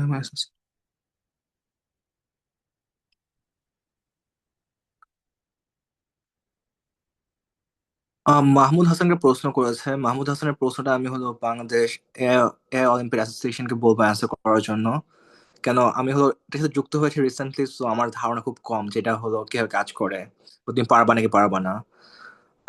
আর একটা প্রশ্ন এসেছে যে আমার প্রজেক্ট গুলো কি কি ছিল হাই স্কুল, মিডল স্কুল এবং আর্লি ইউনিটে। সো হাই স্কুল মিডল স্কুলে আমি প্রোগ্রামিং করে নাই। আমি প্রোগ্রামিং এর পাও জানতাম না যে কিভাবে করতে হয়। আর আমি খুব ভীতু ছিলাম, কেন আমি ভাবছিলাম যে এই জিনিসগুলো আমাকে দ্বারা হবে না।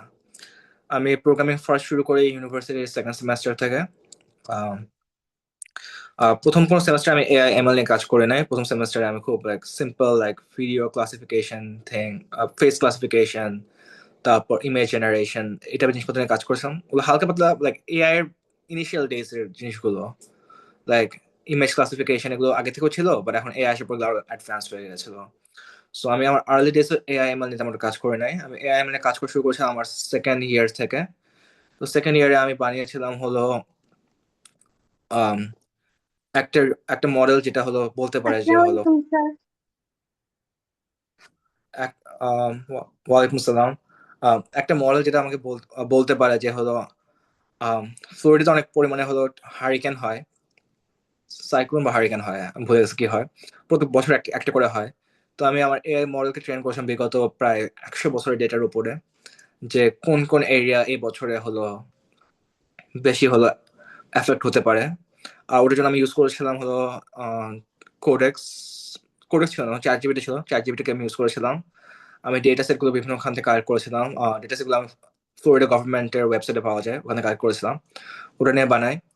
ওটা ছিল সিম্পল জিনিসপত্র বানানো। এর পাশাপাশি আমি বানিয়েছিলাম হাউসিং এর প্রাইস কোথায় কেমন বাড়বে, ফ্লোরিডার উপর ডিপেন্ড করে যে কোথায় সস্তা হাউসিং পাওয়া যাবে, কোথায় ভালো হাউসিং পাওয়া যাবে। ওই ডেটাগুলো আমি পেয়েছিলাম।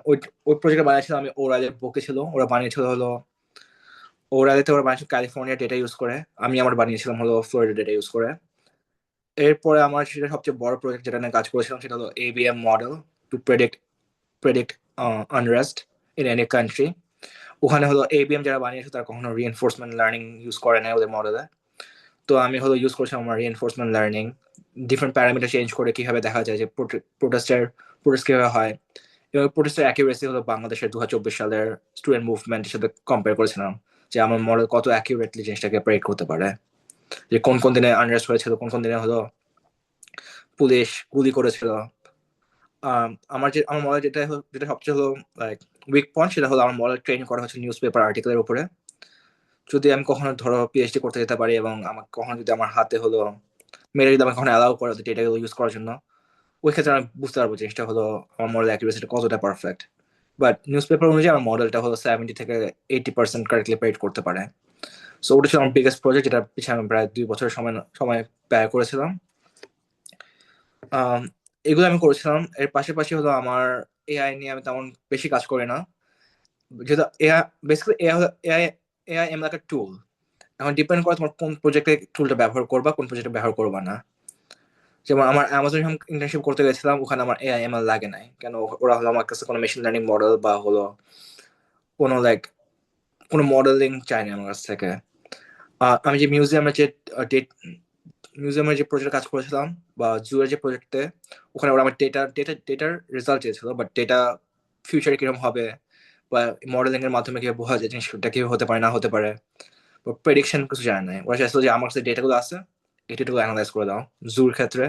আর মিউজিয়ামের ক্ষেত্রে যে আমি ডেটা কালেক্ট করতে চাই, ডেটাগুলো কিভাবে কালেক্ট করতে পারবো।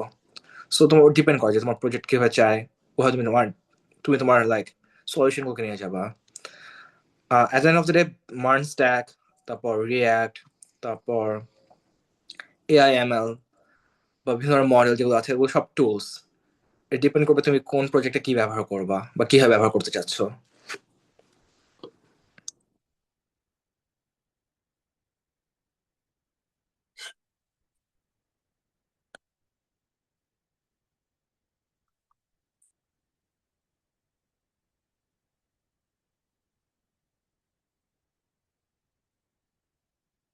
আর একটা জিনিস, তোমার যদি এআইএমএল এ কাজ করতে চাও, আমি নাফিসের কাছ থেকে অনেক কিছু দেখেছিলাম, নাফিস আমাকে অনেক কিছু পাঠিয়েছিল। তুমি ওরা যেসব বিডিএআই ও যেসব তোমাদের হলো লাইক সেশন নিচ্ছে, ওগুলো তুমি পার্টিসিপেট করো। ওনারা অনেক ভালো ভালো ইনস্ট্রাক্টর নিয়ে নিয়ে আসছে, দেখো ইনস্ট্রাক্টর কিভাবে সলভ করছে। বা তোমাকে যারা ক্যাগল থেকে ওরা যেসব ডেটা সেট দিচ্ছে, ওগুলো অ্যানালাইজ করার চেষ্টা করো। এবং পাশাপাশি যেটা বেস্ট জিনিস, প্রিভিয়াস অলিম্পিয়াডের কোয়েশ্চেন গুলো দেখো, যে ওরা কি ধরনের কোয়েশ্চেন আস্ক করেছিল, কি ধরনের কোয়েশ্চেন আস্ক করে কি ধরনের সলিউশন চেয়েছিল। কেন আমি কোনো অলিম্পিয়াডে আমার লাইফে পার্টিসিপেট করে নাই। আমি করেছিলাম ম্যাথ অলিম্পিয়াডে, বাট কখনো কোনো অ্যাওয়ার্ড পাই নাই। সো আমি হলো আমি আমি যে আমার পার্সোনাল লাইক সফটওয়্যার ইঞ্জিনিয়ারিং লাইফে যেভাবে ইউজ করি, টপিক অনুযায়ী লাইক প্রজেক্ট অনুযায়ী আমরা ইউজ করি টুল। সো ওটা হলো আমাদের পার্সোনাল লাইক কাজের জন্য আমরা যেভাবে ইউজ করতে হয়। বা তোমাদের অলিম্পিয়াডের জন্য জানতে হবে যে এআইএমএল কিভাবে পারফেক্ট ইউজ করতে হয়, বিভিন্ন ধরনের মডেলিং আছে, বিভিন্ন ধরনের way of like solving problem আছে। সো আমি বলবো যে হলো তোমার প্রবলেম সলভ করা শুরু করো। লাইক ধরো ধরো তোমার লাইক ধরো প্রিভিয়াস অলিম্পিয়াডের কোয়েশ্চেন খুব টাফ, লাইক ওরা সবসময় টাফ হবে কেন, দিস ইজ ইন্টারন্যাশনাল অলিম্পিয়াড। তো তুমি হলো ওটা চ্যাট জিপিটি পুট করে বলো যে do you mind making it do you mind dumping it down for me, making this problem a simple problem. And then ওই সিম্পল প্রবলেম সলভ করো। Like আমরা এমন একটা যুগে বাস করতেছে যেখানে হলো এআই আছে, এআই আমি বলবো বড় একটা ব্লেসিং আমাদের জন্য। আমার জানতে হবে যে এআইটাকে পারফেক্টলি ইউজ করে কি হয় আমাদের স্কিলটাকে আপস্কিল করা যেতে পারে। আর তুমি এআই থেকে কপি পেস্ট করো, জিনিসটা ঝামেলা হবে কোথায়, যখন হলো কোনো কিছু ফাংশন ঠিক মতো করবে না, তখন তুমি জানবে না যে কিভাবে ফিক্স করতে হবে। তো যখন ইউজ করতেছো, ট্রাই করার চেষ্টা করো যে এই জিনিসটা কেন কাজ করতেছে, বা এআই এই সলিউশনটা কেন কাজ করতেছে, তোমারটা কাজ করতেছে না কেন, এবং ওখানে তোমার লার্নিংটা হবে ম্যাক্সিমাম।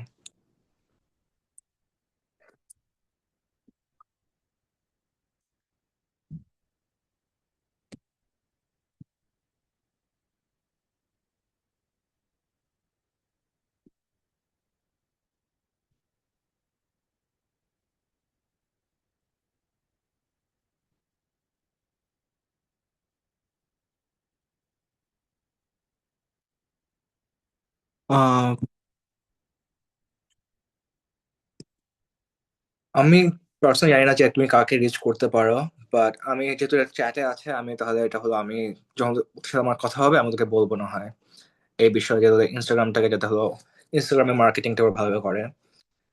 আম, এর পাশাপাশি আর কোনো প্রশ্ন আছে তোমাদের, যে হলো আমার আমেরিকার জার্নি নিয়ে বা আমার ইন্টার্নশিপের জার্নি নিয়ে, বা তোমাদের কোনো লাইক শেখার আগ্রহ থাকলে যে তুমি এই জিনিস কিভাবে শুরু করবে শেখার জন্য।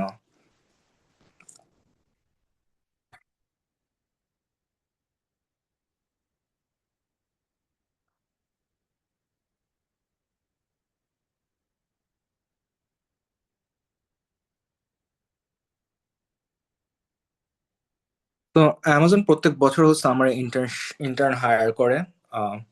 বেসিক্যালি এটা হলো তুমি অ্যাপ্লাই করো ওদের ওয়েবসাইটের থ্রুতে, পোর্টালে। বাট কিছু ক্রাইটেরিয়া থাকতে হবে। যেমন হলো, প্রথম ক্রাইটেরিয়া হলো তোমাকে ইউএস বা ওদের যেখানে অফিস আছে ওখানে লোকেটে থাকতে হবে। সবচেয়ে হাইয়েস্ট অ্যামাউন্ট অফ ওরা ইন্টার্ন হায়ার করা হলো আমেরিকাতে, এরপরে কানাডা, তার পাশাপাশি ইউরোপে কিছু কান্ট্রিতে, আয়ারল্যান্ডে করে যেটা আমি জানি, আমার কয়েকজন ফ্রেন্ড আয়ারল্যান্ডে ইন্টার্নশিপ করেছে। তো এরপরে তুমি অ্যাপ্লাই করবা, এরপরে ওদের ওদের হলো রিভিউ হয়, রেজুমে রিভিউ। তারপর তোমার রিভিউটা, যেসব রেজুমে পিকড আপ হয় ওগুলো আবার রিক্রুটাররা চেক করে। রিক্রুটাররা চেক করার পরে পরে তোমাকে হলো একটা অনলাইন অ্যাসেসমেন্ট পাঠায়। ওই অনলাইন অ্যাসেসমেন্টে হলো লাইক 3 থেকে 4টে কোডিং প্রশ্ন থাকবে, ওই প্রশ্নগুলো সলভ করতে হবে। এবং ওরা প্রশ্ন এমন ভাবে দেবে যাতে এআই সলভ না করতে পারে। এআই করতে পারলেও লাইক ওরা 5-6টা এজ কেস থাকবে যেটা এআই চিন্তা করবে না। তো ওই টাইপের একটা এজ কেস থাকবে যেগুলো তোমাকে নিজে থেকে বের করতে হবে। আহ, তারপরে হলো ওদের হলো ইন্টারভিউ থাকে, ইন্টারভিউতে একটা কোডিং রাউন্ড থাকে আর একটা বিহেভিয়ারাল রাউন্ড থাকে। কোডিং রাউন্ডে ওরা তোমাকে লিড কোডের, আমি জানি না বাংলাদেশ লিড কোড করা হয় নাকি না, বাট লিড কোড বেস্ট প্রশ্ন হিসেবে করবে, medium to hard. Most maximum সময় মিডিয়াম মিডিয়াম প্রশ্ন হিসেবে করা হবে, কারণ তুমি ইন্টারনেট তোমার এক্সপেক্ট করে না। এরপর বিহেভিয়ারাল রাউন্ডে তোমাকে জিজ্ঞাসা করা হবে বিভিন্ন ধরনের প্রশ্ন, লাইক তুমি এই প্রবলেম সলভ করেছো কিভাবে, বা অ্যামাজনের কোন কোয়ালিটি তুমি শো করো। অ্যামাজন যেটা থাকে, ওদের লিডারশিপ কোয়ালিটি ওরা খুব প্রিফার করে, যে ওরা চায় যে ওদের মতনের মানুষ ওদের ওখানে কাজ করুক। তো আমি আমার 2025 সালে ফার্স্ট ইন্টার্নশিপ করি। তো 2024 সালে ডিসেম্বরে আমাকে ওরা অনলাইন অ্যাসেসমেন্ট পাঠায়। 2025 সালের জানুয়ারিতে আমি আমার ইন্টারভিউ দেই, ফেব্রুয়ারিতে আমার অফার লেটার আসে, এবং আমি মেতে কাজ করা শুরু করি অ্যামাজনের জন্য। এবং আমার প্রজেক্ট অনেক ভালো ছিল, তো আমাকে ওরা ওই বছরই একটা রিটার্ন অফার দেয়, নভেম্বরের 13 তারিখে মনে হয়, বা 14 তারিখে। তো আমি আবার এবছরের মে মাসে যে কাজ করব, ইনশাআল্লাহ ওরা যাতে আমাকে ফুল টাইম অফার দেয়, ওটার জন্য দোয়া করছে।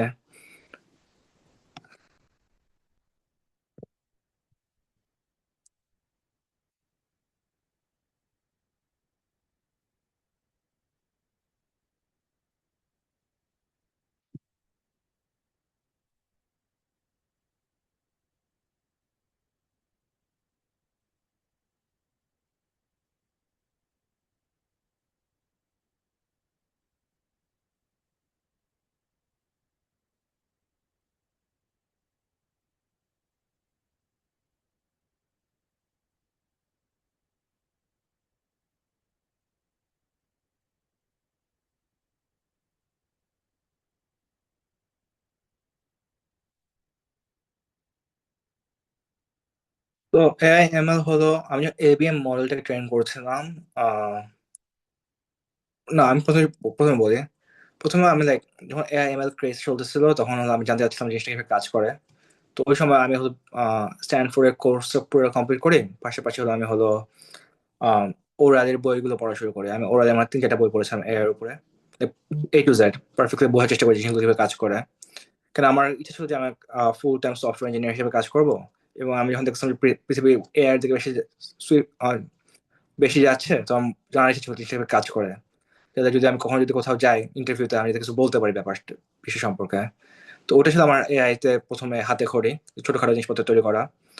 এরপরে আমি যখন হলো আমার এবিএম এর মডেল নিয়ে কাজ করতেছিলাম আমার রিসার্চের জন্য, ওই মডেলটা হলো পারফেক্টলি প্রেডিক্ট করতে পারতেছিল না। প্রেডিক্ট না করার প্রথম কারণ ছিল যে আমার ডেটা সেট ছিল খুব কম। কেন, বাংলাদেশ থেকে ওই সময় নিউজ পেপার আর্টিকেল হাসিনা পন্থী ছিল অনেকটা। সো হাসিনার গুণগান গাচ্ছিল। তো আমি ভালো ধরনের ডেটা পাচ্ছিলাম না। এবং যেগুলো যেগুলো পাবলিশ হয়েছিল ওগুলো খুব কম পরিসরে, লাইক ইন্টারন্যাশনাল যেসব পেপার পাবলিশ করেছিল, গার্ডিয়ান বা স্টক গার্ডিয়ান, তারপর নিউ ইয়র্ক টাইমস। তো আমাকে ওই সময় হলো আমার আমার মডেলকে পারফেক্ট করার জন্য আমাকে হলো রিইনফোর্সমেন্ট লার্নিং পারফেক্ট শিখতে হয়েছিল, যে কিভাবে আমি আমার এইগুলো জিনিস ইউজ করে আমার মডেলটাকে ধরো 50 বা 60 বার চালায়, এটা পারফেক্ট স্কোরে নিয়ে আসলে আমার মডেলটাকে আমি ওই জিনিসটা দিয়ে আমার প্রেজেন্ট, বেসিক্যালি ধরো হলো আমার মডেলের বাংলাদেশের হলো কিছু ক্রাইটেরিয়া থাকে, সোশ্যাল, ইকোনমিক, জিওগ্রাফিক্যাল, এডুকেশনাল, ওইসব ক্রাইটেরিয়া আছে। ওইসব ক্রাইটেরিয়া নিয়ে আসা জানলাম। ওইসব ক্রাইটেরিয়া ইনফরমেশন গুলো আমি কালেক্ট করেছিলাম বাংলাদেশের বিভিন্ন ধরনের, বাংলাদেশ ব্যুরো অফ স্ট্যাটিস্টিক্স থেকে, বিবিএস। তারপর ওগুলো লাগে আমাদের মডেল চালানোর জন্য, যে এবিএম মডেল বানিয়েছিলাম। এর পাশাপাশি হলো আমাকে পারফেক্ট কন্ডিশন নিয়ে আসতে হবে মডেলটাকে, যেখান থেকে পারফেক্টলি অ্যানালাইজ করতে পারবে যেসব আমার ডেটা সেট আছে। আমার ডেটা সেট যেহেতু ছিল 500 থেকে 600টা নিউজ আর্টিকেলস, তো তেমন বড় ডেটা সেট না। তো আমার ওই বড় ওই মডেলটাকে পারফেক্ট একটা কন্ডিশনিং করতে হবে, যে কন্ডিশনিং করতে পারলে এই মডেলটা আমার এই এই ডেটা সেটের সাথে অ্যালাইন করতে পারবে। ওই সময় আমি আমার রিইনফোর্সমেন্ট লার্নিং শেখে। তো আমি আমার মডেলটাকে টিউন করা শুরু করে, যে ডেইলি 1 বার 2 বার 3 বার করে টিউন করি। টিউন করতে করতে করতে করতে টিউন করতে করতে আমি বুঝতে পারলাম যে আমার এখানে হলো এই মডেলটাকে অ্যালাউ করতে হবে to run for like 100 or 400 Times. So ওই সময় ও যে বেস্ট কোডটা নিয়ে আসতো মডেলের জন্য, ওইটা দিয়ে আমি আমার আমার ভ্যালুগুলো সেট করতাম, আমার মডেলের ভ্যালুগুলো। সো মডেলটা হলো সিআর মডেল, SIER, সার্চ করে দেখতে পারো মডেলটা। এটা হলো কোভিডের সময় অনেক পপুলার ছিল। ওই মডেলটার মধ্যে আমি জাস্ট ভ্যালুগুলোকে পারফেক্ট নেওয়ার জন্য আমি রিইনফোর্সমেন্ট লার্নিং ইউজ করি। এরপর ওই জিনিসটাকে আমার আমার ডেটা সেট যেটা আছে বাংলাদেশের নিউজ পেপারে, ওই ডেটা সেটে কম্পেয়ার করে আমি বলি যে আমার মডেলের অ্যাকিউরেসি 60 or 70%।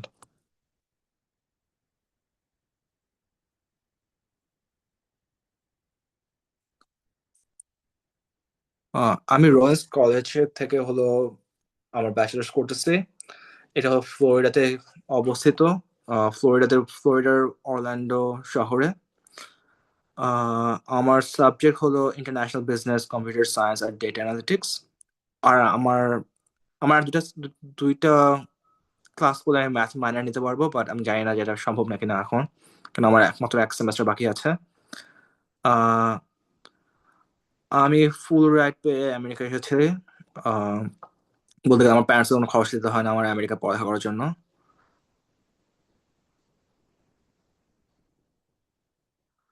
আর আমি প্রথম 50 মিনিটে আমি কি কথা বলেছি আমার সেটা মনে নাই। আমি বিভিন্ন প্রশ্ন করেছিল, প্রশ্নের উত্তর করে দিয়েছি। তো আমি হলো আমার এখন মনে নাই যে ওরা কি কি জিজ্ঞাসা করেছিল।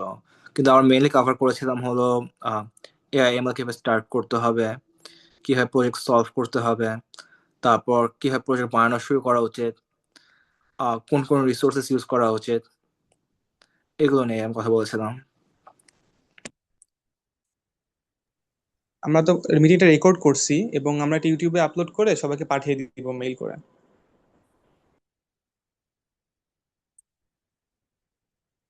এর পাশাপাশি আর কোনো প্রশ্ন আছে তোমাদের?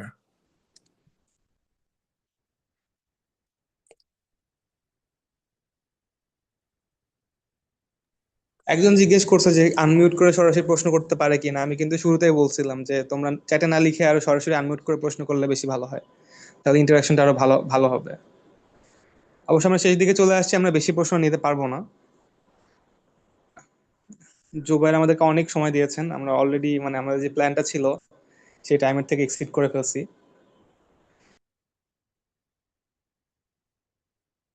আমরা তাহলে লাস্ট দুটো প্রশ্ন নেই, এরপর আমরা জিনিসটাকে এন্ড করে দেয়, যদি নাফিস যদি অ্যালাউ করো। হ্যাঁ নিশ্চয়ই, আমরা আর কিছু প্রশ্ন নেই, তারপর আমরা শেষ করে দিব।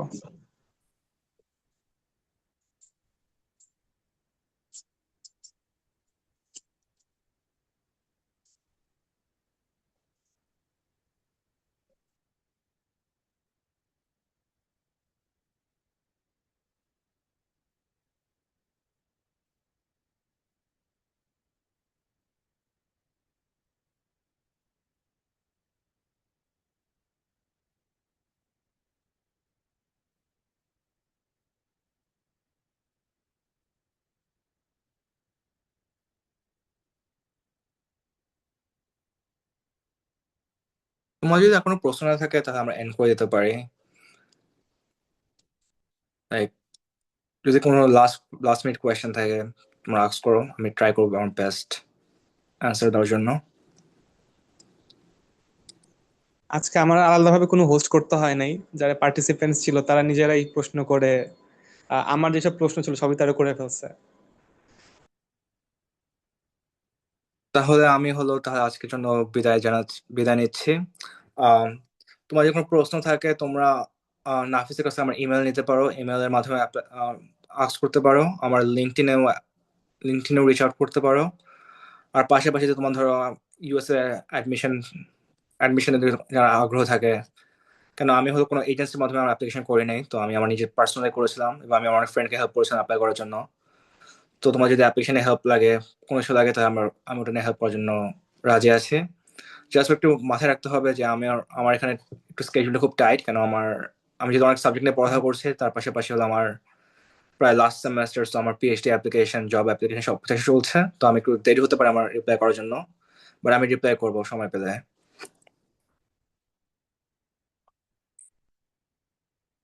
ধন্যবাদ সবাইকে। আল্লাহ হাফেজ।